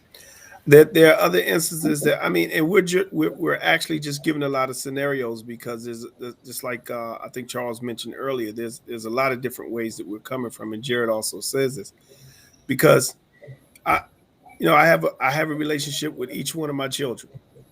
They know who I am and how I operate. They do, but they still come to me in their own fashion, in their own way. But guess what? They come to me because they want something. And I say, hey, I have no problems giving it to you, but it would be nice to have a call from you every now and then. It would be nice to get a text from you every now and then. And they say, oh, yeah, sure, Dad, no problem. And then I don't hear from them. But when they want something, hey, Dad, how's it going? Everything cool? Oh, everything's great. And you have to respond right away. Because if you don't answer your call for 3 hours because you're in a meeting. There you go. So there are a lot of scenarios that we're drawing where I still think it still leads back to what Jared had said earlier. It's a relationship, and it's about us seeking first the kingdom of heaven, like Courtney said as well, and understanding that all these things will be added unto us. And I just think they all tie in under the title relationship. I'll stop there. So you're saying his 3-minute meeting feels like 10 years for us? One thing that just came into my mind, and this ties into what Charles was saying. I can't remember who sang this song. I don't know, maybe Lionel Harris, Steve Green, somebody. But there's a line in this song that says, "When you can't trace his hand, trust his heart." And there are times when you may not be able to make sense of the situation. God may not be communicating the way you want, or any number of things. And those are the times that really test your faith to trust that, okay, this isn't going down the way I want or envision, but God must be, top down, seeing something I'm not seeing, and I'm going to trust him in spite of. We're in the boat, this looks like it's going sideways, but if God is with us and he's sleeping, there must be some merit in that, right? I'm going to jump in with Jerome because Jerome threw me off for a second. He said Lionel Harris. I'm sorry. I understood a couple of seconds later, Jerome. I thought you said Lionel Richie. And the song I came up with was Hello. It was his old song, Hello. Is it me you're looking for? I'm sorry. So I'm sorry. It took me a couple of minutes to process that. I got you. So before I take some comments, please turn to Daniel 10. I'm going to try to bring some of these comments in here now. Vanessa says, God does want our spiritual health and healing. He will give us that for sure if we ask. Because sickness, family sickness, friendship sickness, financial sickness, work sickness often fortunately or unfortunately, lead to spiritual health and healing. Yeah, that is what I believe Isaiah 61 is about. You know, he's coming to liberate us. He's coming to provide deliverance from all the things, all the ills of sin that affect all aspects of our lives. And that's kind of his priority. It's like, yeah, I know you want to be liberated from this is the children of Israel. Lord, at this time will you restore your kingdom? He's like, it's not for you to know the times that the Father has set by his own authority, but I will give you power from heaven and wait in the city until that power comes. Don't worry about it when we overthrow the Romans, because that's not what I'm here for. He will give us bread, just not necessarily bread, avocado, and smoked salmon, which I guess Vanessa really likes. Does he owe us an explanation, though? I don't always explain to Khalil why he can't get what he wants. That's a good point. God does not do that with Job. First of all, Z, don't be commenting in the group chat if you're not going to join the cast. So for some reason, he continues to ask. I think she's talking about Jesus. I think. Does God say wait? We need to know how to handle God's wait. And Jonathan's song situation, Z is chiming in. That's a good song as well. So I'm going to read from verse 1 of chapter 10. In the third year of Cyrus, king of Persia, a revelation was given to Daniel, who was called Belteshazzar. It's a true message. Its message was true and concerned a great war. The understanding of the message came to him in a vision. At that time, I, Daniel, mourned for 3 weeks. I ate no choice food, no meat or wine touched my lips, and I used no lotions at all until the 3 weeks were over.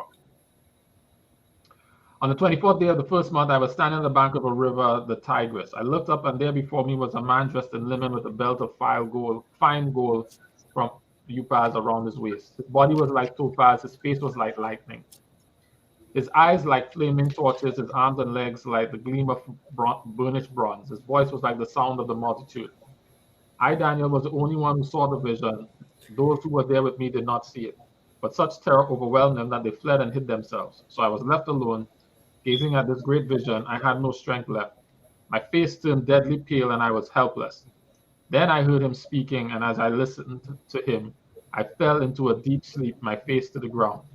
A hand touched me and set me trembling on my hands and knees. He said, Daniel, you who are highly esteemed, consider carefully the words I'm about to speak with you, and stand up, for I have now been sent to you.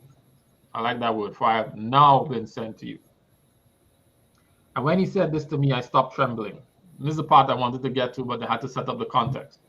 Then he continued, do not be afraid, Daniel.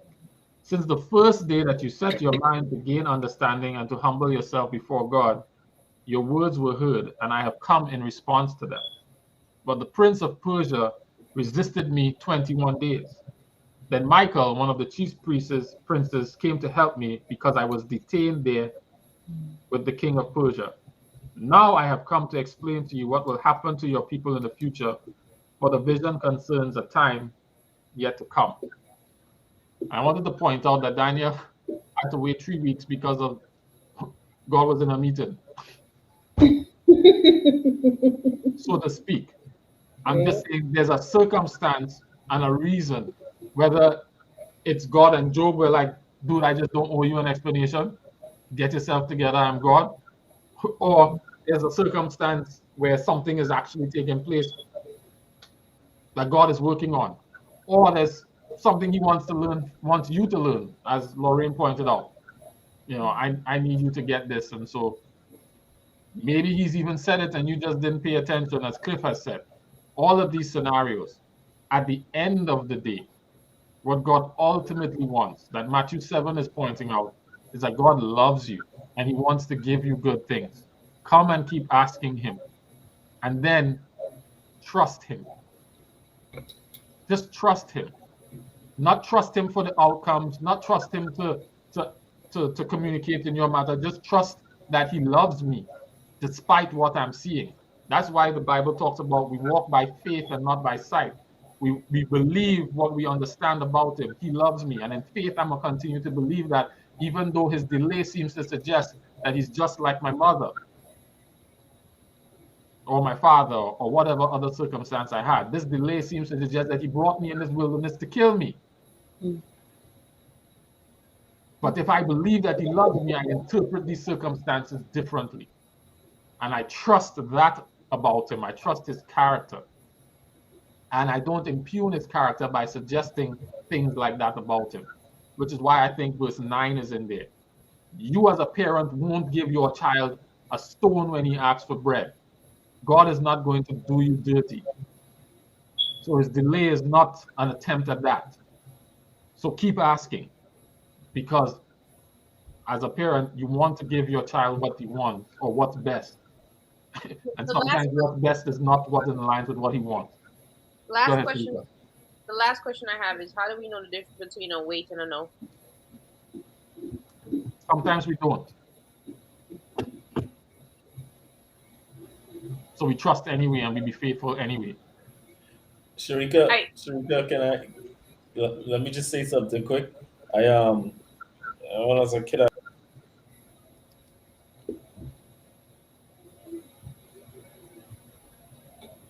I asked my mom that, and she told me figuring out which one it is comes only in time. No. So, flag. Fire on a play, right? So let's say I am asking. Let's say I'm married and I'm asking for a child, and I'm 36, 37, and I've been asking since I was 27. And how do I know? We keep trying. We keep, we might miscarry. We keep. So what's that? Is that a wait? Is that a no? What is that? Because we're gonna keep going. I mean, we're gonna have a good time. But we haven't been told no. Now I'm 39, I'm 40, I'm 52, I'm 78. Like, at what age was that now a no? And I'm just trying to ground this idea of trust anyway, because I think it sounds good in theory, but in practicality, when people need these type of answers, or people are saying, yo, stop putting second mortgages on yourself for IVF. Stop trying to get around the system. Stop trying to do XYZ when they think it's a wait. And so they put themselves in these situations that it's like, yo, God ain't tell me no, yo, so he won't give me that money and he's going to give me what I want. What does that look like? Well, using that scenario, it looks like Hagar. Jared, cut it out. Right? Like, so stay with me. Stay with me. Stay with me. Stay with me.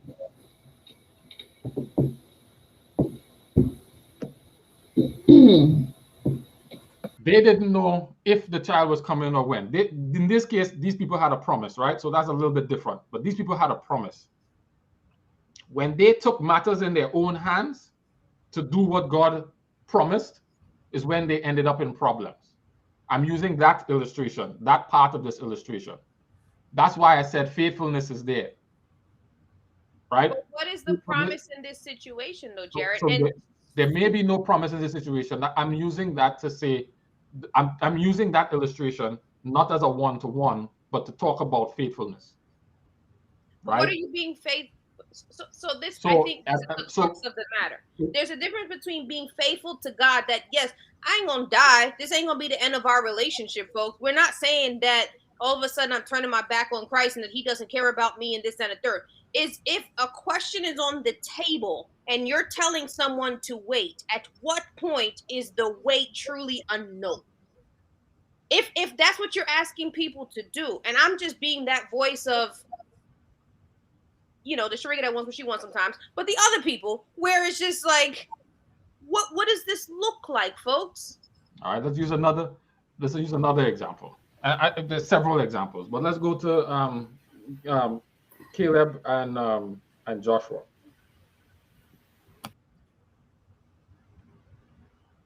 Where we going with that one?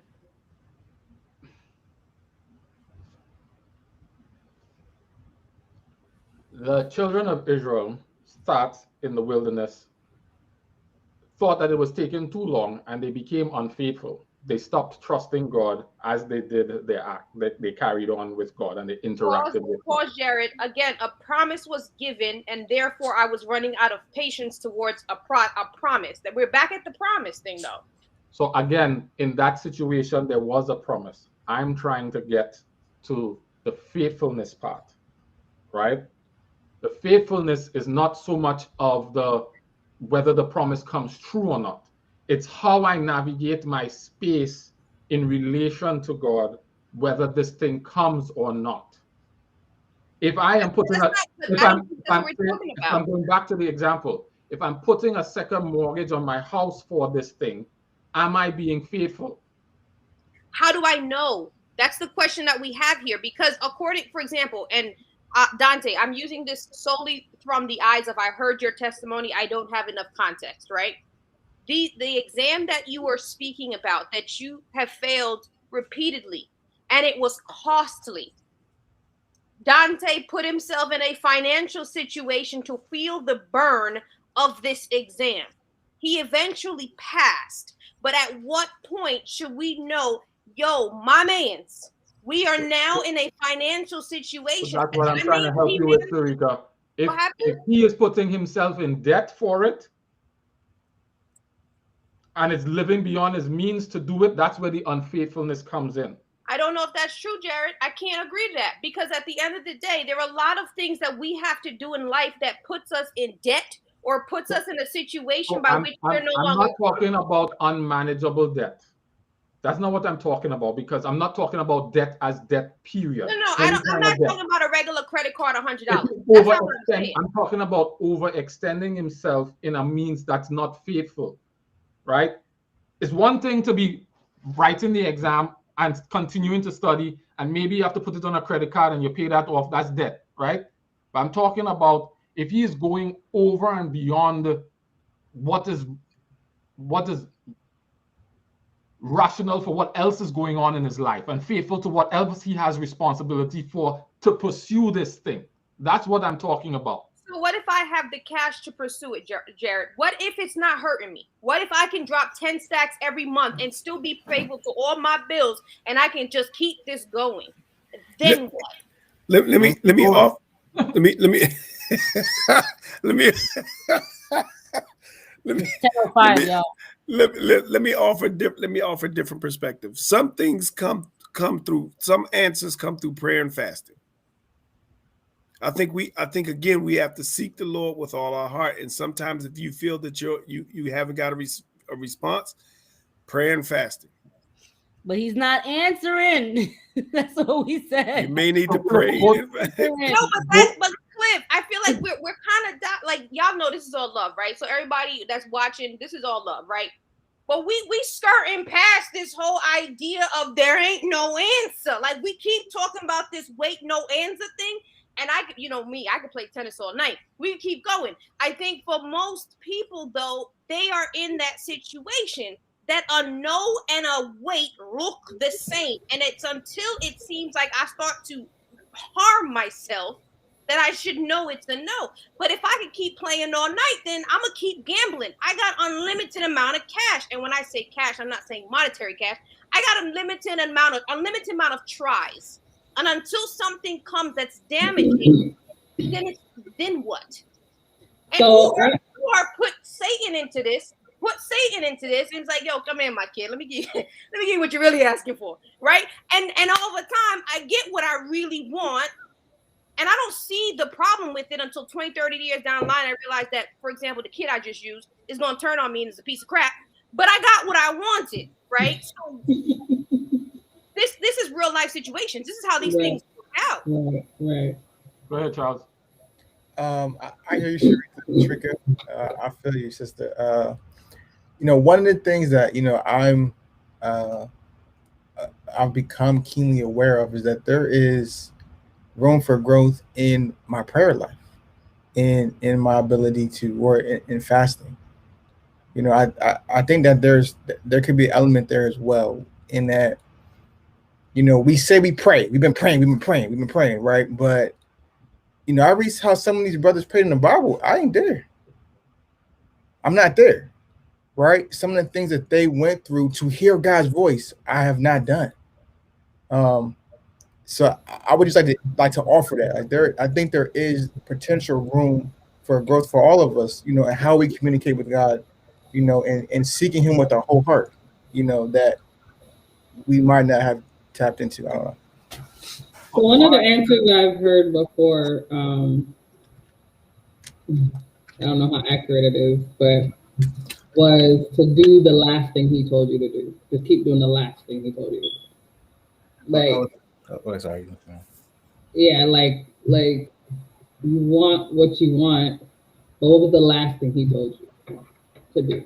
And it's like just keep going on that. Now I don't know if that's how accurate it is, because sometimes that doesn't help me, but that's been one of the options that has been shared with me before. Yeah, and it was with that in mind that I brought up Hagar. You know, just keep having sex with your wife, so to speak, in using that illustration. Keep asking, keep seeking, keep pursuing, and keep trusting. And adding to the testimony, I had to pass 2 tests to get this license I'm going to get. So this journey started probably back in 2012 to pass the first test, and in full transparency, there's gaps. There's gaps in between these taking these tests where it's kind of like, I'm like, Lord, it feels like it might be a no right now, it might be a pause right now, but I feel God slowing me down because I was probably doing too much at one time too. Then there's other times where he needed my mind. I realized going back for it, he needed me in other spaces. So sitting here prepping for these tests take a lot of time. So this is time where I could where I was doing what I was wanting to do. I need to be helping people or doing. He needed me in different places. And as I look back on it, I can see it. But there are gaps where like, okay, I took this a couple times. Well, let's take a little break. Let's get a little refresher. Let's pause from that. Let's to Charles' point, let's fast on that one. Let's keep it. Let's focus on some of the things that I know he's given to me. These are clear yeses because he continues to provide for me. And then in my prayer, it comes back around. Like, okay, it's time to take it again. And if I fail again, like, okay, Lord, all to your grace. If you want me to pass, I'll pass. And then that's kind of more so the process that goes like that. And it ended up being yes, but if it was a no, then it might go away for a little bit. And that's kind of like how it goes. But I kept asking. I kept asking, and I didn't it just wasn't go bam, bam, bam. I'm gonna take him to take it. It was, hey yo, this might be the time to take it again. Okay. If I didn't pass, okay. It might not be the time to take it right now because I got other things, other priorities right now, or I got other priorities with money. Money probably wasn't that big of a thing, even though it is expensive. But hey, it's more priorities to do this right now. So it's more so in that range. At least for me personally, it's different for other people. Yeah. You hit on a key point there, Dante. God has greater interest in the process than the outcomes. We are outcome driven. He's process driven. He's process and relationship driven. And a lot of times he uses the outcomes and our desires to them to work out processes for us and in us. And that's kind of where that competing and conflicting interest comes in. We're like, what are you saying? Is it this or is it that outcome? He's like, I'm here with you. Is it this or is it that? I'm here with you. Yeah, and as I pray reflectingly in that, I do realize that if I passed it on the first or even the second, maybe even the third one, my relationship with God probably wouldn't be as strong as it was because he might ended up being helping me because I would have been like, oh yeah, I got this. I'm good to go. I'm about to go do what I was going to do, and I'm about to run off with it. But my mind frame through this process went from, oh yeah, I'm about to get this license, start up my business, and make some money. And through that process, my mind change shifted of, hey yo, I don't know if you want me to get this or not, but I know it'll only be through your will that I pass these tests and I get it done. So, whatever you want me to do with this, if I do get it, if I don't get it, that's what I'm going to do. And that's when my mind started shifting to that, even through the process of me not understanding of, hey yo, do you want me to take it right now? Well, I didn't pass right now, but let me work on this in the meantime and do this. And then if it comes back, it comes back. Can I share one more testimony as we close? Okay. We try to wrap this up because it is past 10 o'clock. So I remember back in the Christmas of 2007. My mom was not cleared to travel because of the situation with her lungs, but she decided to make a trip to come to the U.S. and stay. She went to New York, and then she wanted to come and stay with me. At that time, the water heater in the place that I was staying was out, and it was the middle of winter, and so we was bathing in cold water. But she still wanted to come and stay, and I was highly embarrassed that my mother come, and as this is the situation that I find myself in, and I leave Trinidad and haven't got no more feet and whatnot. In addition, I had got in an accident with my car and didn't have a car. And I had been praying and trying to organize to get a car, particularly while my mom was here, so that I could get her around and move around. I was blessed that when I went to the dealership, my credit wasn't the best at the time. I went to the dealership, and one of the guys who's the manager heard my accent and said, "Where are you from?" He happened to be from Trinidad. He said, "All right, well, I'll hook you up." He put me in a Mazda 3, put a dealer license on it, and say you could go 1,000 miles and come back. Go to New York, see your mother, come back, and we organize the car when you come back. Come back, we still can't organize the car. Have to give up the car. They put me in this rental. This old Dodge thing where the steering wheel was all loose. And we now have to drive back to New York and come back in this rental. Now, the rental I could drive because the insurance paying for it, right? But it was the most uncomfortable ride. And I am just here frustrated that God ain't telling me whether you're going to give me this car. It don't look like it's working out. God, what's happening? I need a car, I need a car, I need a car. You know what I didn't know at that time? This was the last time I was going to see my mother. And I was trying to speed to New York and speed back, and this car was getting in my way. This car that he gave me, this Dodge thing with the loose steering wheel. And then it was raining, so I had to drive even slower. This God is saying, partner, enjoy this time, you know.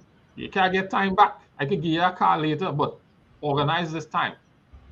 I didn't see it at the time. It wasn't until afterwards, because she goes back to Trinidad and dies in June, right?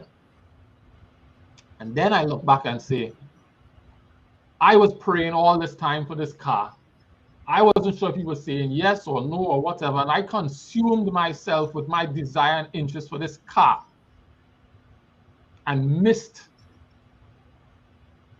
a moment that God was trying to give me for something else that was of greater value to me than the car. And I am saying that God loves you and is concerned about the things that matter to you. And sometimes we concern ourselves with things that aren't that important. And God delays and doesn't answer so that we can pay attention to the other things that are important, like the fact that our shoes have not worn out. We are fighting that desert hot and sweaty, miss that the shoes and the clothes ain't have holes in it. And so that's why I'm saying the trust is in him, that he loves me. Be faithful in the moment. Be faithful to what's in front of me. And don't be consumed by those desires, because they tend to take us away from those kinds of things.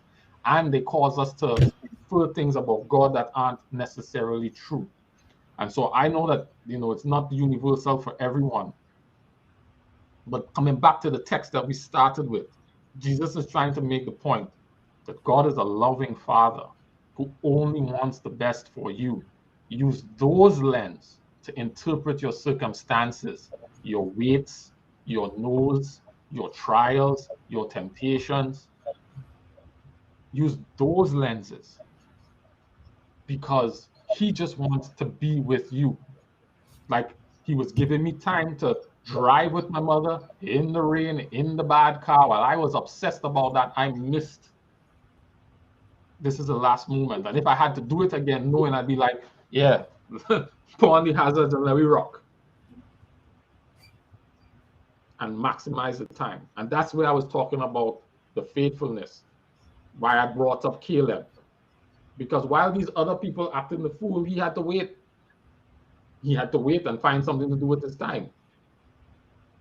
And then when they finally reached the promised land, it was a whole another 5 years before he got what he was promised. He had to wait, and he had to be faithful in the meantime. And if it took 10 more years, wait, be faithful in the meantime. Keep doing what he told you to do last. Be faithful in the meantime. And don't consume yourself with outcomes. Consume yourself with him, the relationship, and the process. Because that's really where his emphasis is and what he wants to do for us and in us. Transformation of our character is his primary priority, because he could touch all the other things. Can't fix that. That requires your partnership in it. And that's what he's trying to work through. We don't care as much about that. We want these things, these temporal things. And we use that to indicate whether he's really concerned or interested in me. Nah. He's interested in who you are, who you're going to become, who you're transforming into, and leverages all these temporal things or lack of them to facilitate that. And that's what I'm hoping you're hearing in what I'm saying. It may not be a clean answer to say when a no is a wait, but it might not be about the no or the wait. It might be about spend time with him. As Cliff said, I don't want my child to just call me about this thing. That every time he calls me, it's about, Daddy, when this thing coming? Daddy, when this thing coming? Daddy, when this thing coming? I got you. I'm going to give it to you. Or maybe not. But let's just talk in the meantime. That's the advanced prayer life, Charles. That's that next level prayer life where it's, I'm inviting you to my situation. Whether you do it or you don't, I'm inviting you to my situation. Walk with me in this time, in this process. Be with me through the trial. Go with me to the destination. Hold my hand in the operating room. Just don't leave me. Be with me. And help me to be more like you. It doesn't fix your temporal circumstance.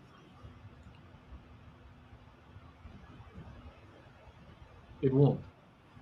And that's what we're concerned about. But Jesus is trying to take us up to the next level. Trust me. Donnie McClurkin says, what if you don't feel me? Will you still trust me?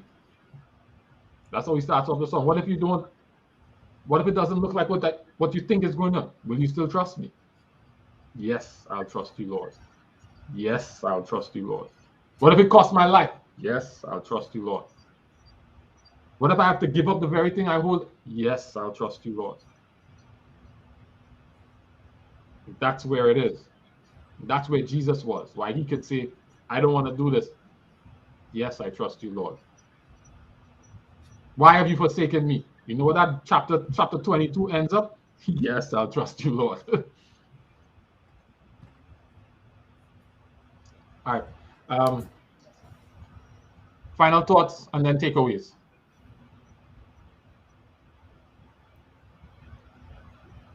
All right. So, Charles and Dante, what we do here is we don't want to just have this conversation be a nice, good conversation. We want that there was something in it that caused you to reflect, to think, that you find value in or not, or you're still going to go home and chew on some more. But we're going to go around and around, Robin, and what are you walking away from this conversation with? So that it wasn't just conversation. I'm gonna start with you, Lorian.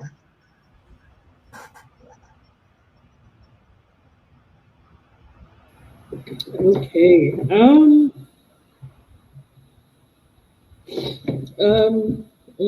Can I go last? Courtney. Sure. Two things. Just walking by faith, not by sight. Thought that was great. And again, another part to consider is, what do I benefit, or any of us benefit or gain by gaining the whole world if we lose our own souls? So something to think about. Word. Dante?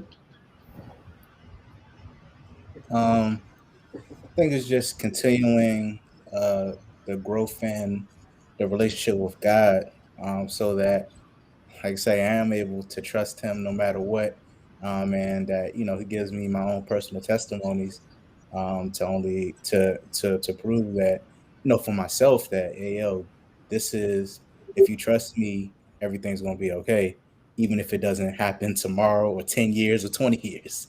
So, that's me. Word. Cliff?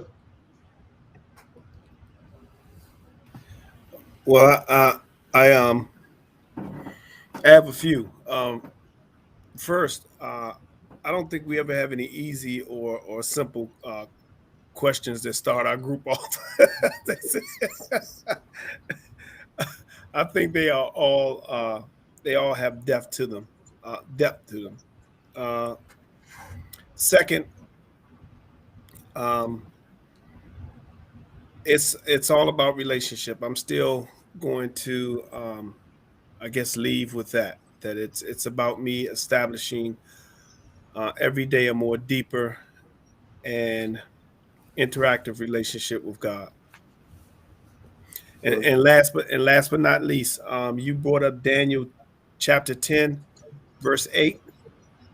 I have the King James version and the Hallelujah version. Both of my versions say, "Therefore I was left alone and saw this great vision, and there remained no strength in me, for my comeliness was turned in me into corruption, and I retain no strength." Neither one of my Bibles mention anything about being pale. I need you to straighten that out, brother. Okay. I'm All right. looking for it. Charles. Oh yeah. First and foremost, Jerry, I want to thank you for having us on. I was definitely blessed. I appreciate the transparency and the rawness from Avanique and Sharika and everybody. Um, and definitely, like Cliff said, a lot of depth here. For me, where my mind has kind of been is just reflecting on the character of God, um, and how that's going to shape how I read and interpret the Bible. Not just the Bible, but how I interpret what happens in my life. Reframing it through the lens of His character, and in turn seeking to know Him better, so that I have a better lens. I think that's where I'm at. Ebony. I think that I am wrestling with some thoughts, Okay. so I haven't settled. Let me share one of those thoughts. Just one. um, in my experience, in the life that I have been given, God just doesn't always answer. Okay. My experience too. Mine as well. Sharika? I'm trying to decide, have I regressed in my relationship with God, or if I'm just tweaking today? Like that I'm really struggling with that one.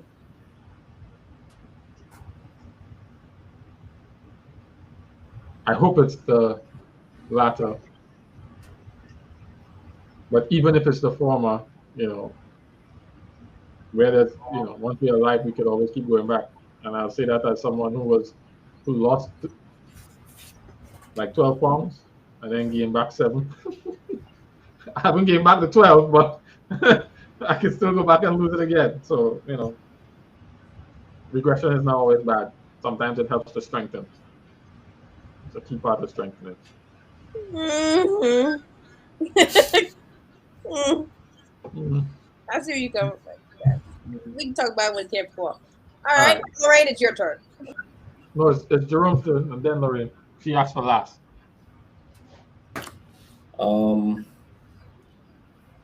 Cross section of what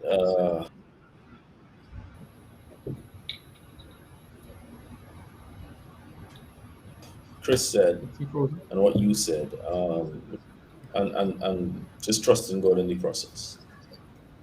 But I am I am exceptionally outcome driven, so that is not easy. I get paid to be outcome driven for crying out loud. So it's like, yeah. Cool. Lauren? I have Yeah, a that couple. process too. One, like Matthew 7:8, it's not true. Standing alone by itself. Two, the phrase Jerome used about if you can't trace his hand, trust his heart. I started thinking about my daughter, and I had to write down because I don't get like emotional. But my desire for my daughter is that she knows that I love her always, that she can come to me about any and everything, her frustrations, her happy moments, her pains, her traumas. I'm here for the hugs, the laughter, the correction, the guidance. I'm always here. And then putting myself in her shoes and how that's God, like he's there. And then Isaiah 65 that we read in our readings, where Isaiah 65, 1 to 2, I think, where the Lord says, I was ready to respond, but no one asked for help. I was ready to be found, but no one was looking for me. I said, here I am to the nation, and they did not call on my name. All day long, I opened my arms to the rebellious people, but they followed their own ways. All day long, they insulted me to my face. And it's like, just remember, like, his love and that he is literally always there.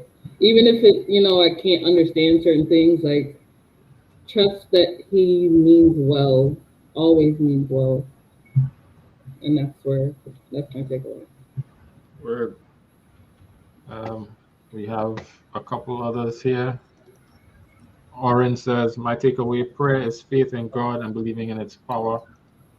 And Debbie Grant Winter says, my takeaway is continue to trust God and prayerfully this will strengthen my relationship with him.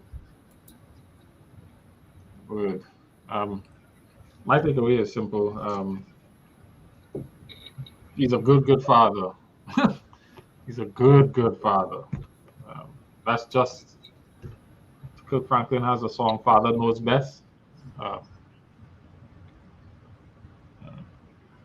And I've been experiencing that lately, so this is a good reminder. He loves me like a father. And if I keep that in mind, I can develop and grow my trust in him. It could use a little growth still.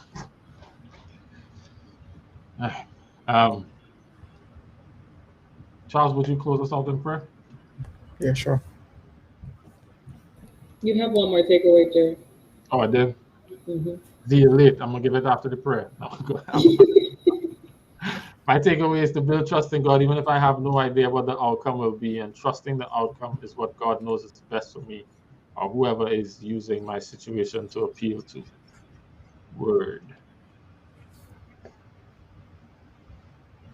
All right, let's pray. Mm-hmm. Dear Heavenly Father, Lord, I just come before you, Father, asking that you help me to pray with a sincere heart. Lord, I just want to lift up this group before you, Father. I want to first thank you for allowing me to be a part of this Bible study and for allowing us to fellowship and come together and talk about you and to get into some real topics and to, work through and struggle through these things, Father, as we seek to know you, we seek to understand you. Father, just ask that, you're going to be faithful to us, but we become more faithful to you, Father.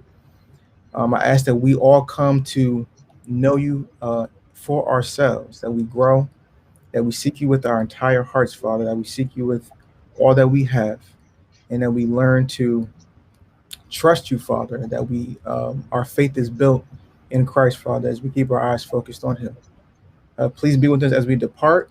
Keep us safe, Father, and help us to, again, keep our eyes fixed on Christ as we look forward to and we hope in his second coming. I ask all these things in Christ's name. Amen. Amen. It just came to me as you prayed, Charles, and I was reflecting on the the testimony I gave, but there's a key element I want to share. Bible says, if you delight yourself in the Lord, He'll give you the desires of your heart. Oftentimes, the heart is deceitful and wicked beyond all measure, and it deceives us as to what our true heart desire is, and God actually knows. And sometimes we think we desire one thing, and He gives us something else completely, and we go, that's really what I wanted the whole time. And so that is also a key element of the whole praying and asking thing. I wanted a car to drive my mother, but what I really wanted or valued was time with her. And He not only gave me a car to drive, but gave me a car that gave me time with her. And sometimes when we obsess over what we want, we miss that He's actually given us the desires of our hearts, which is not the thing we're asking for. We are on every first and third Friday. Thank you, Charles and Dante, for being here and for sharing our conversation. Much appreciated. I know we ran over time and kept you 34 minutes past time. We try to do better next time, but sometimes these conversations, we just kind of have to wrestle them out before we can close out. The next time we meet, we will be with Drew and Dean, the other half of Higher by God, and they will be on the third Friday in September. We are creating space for others to come in the room. So if you'd like to come in the room, hit us up. We'll see how we can make space for you here. All right. Until next time, if you don't have a download of the Bible reading plan, please do so and read along with us so that you can drink up and drink deeply. See you on the third Friday in September.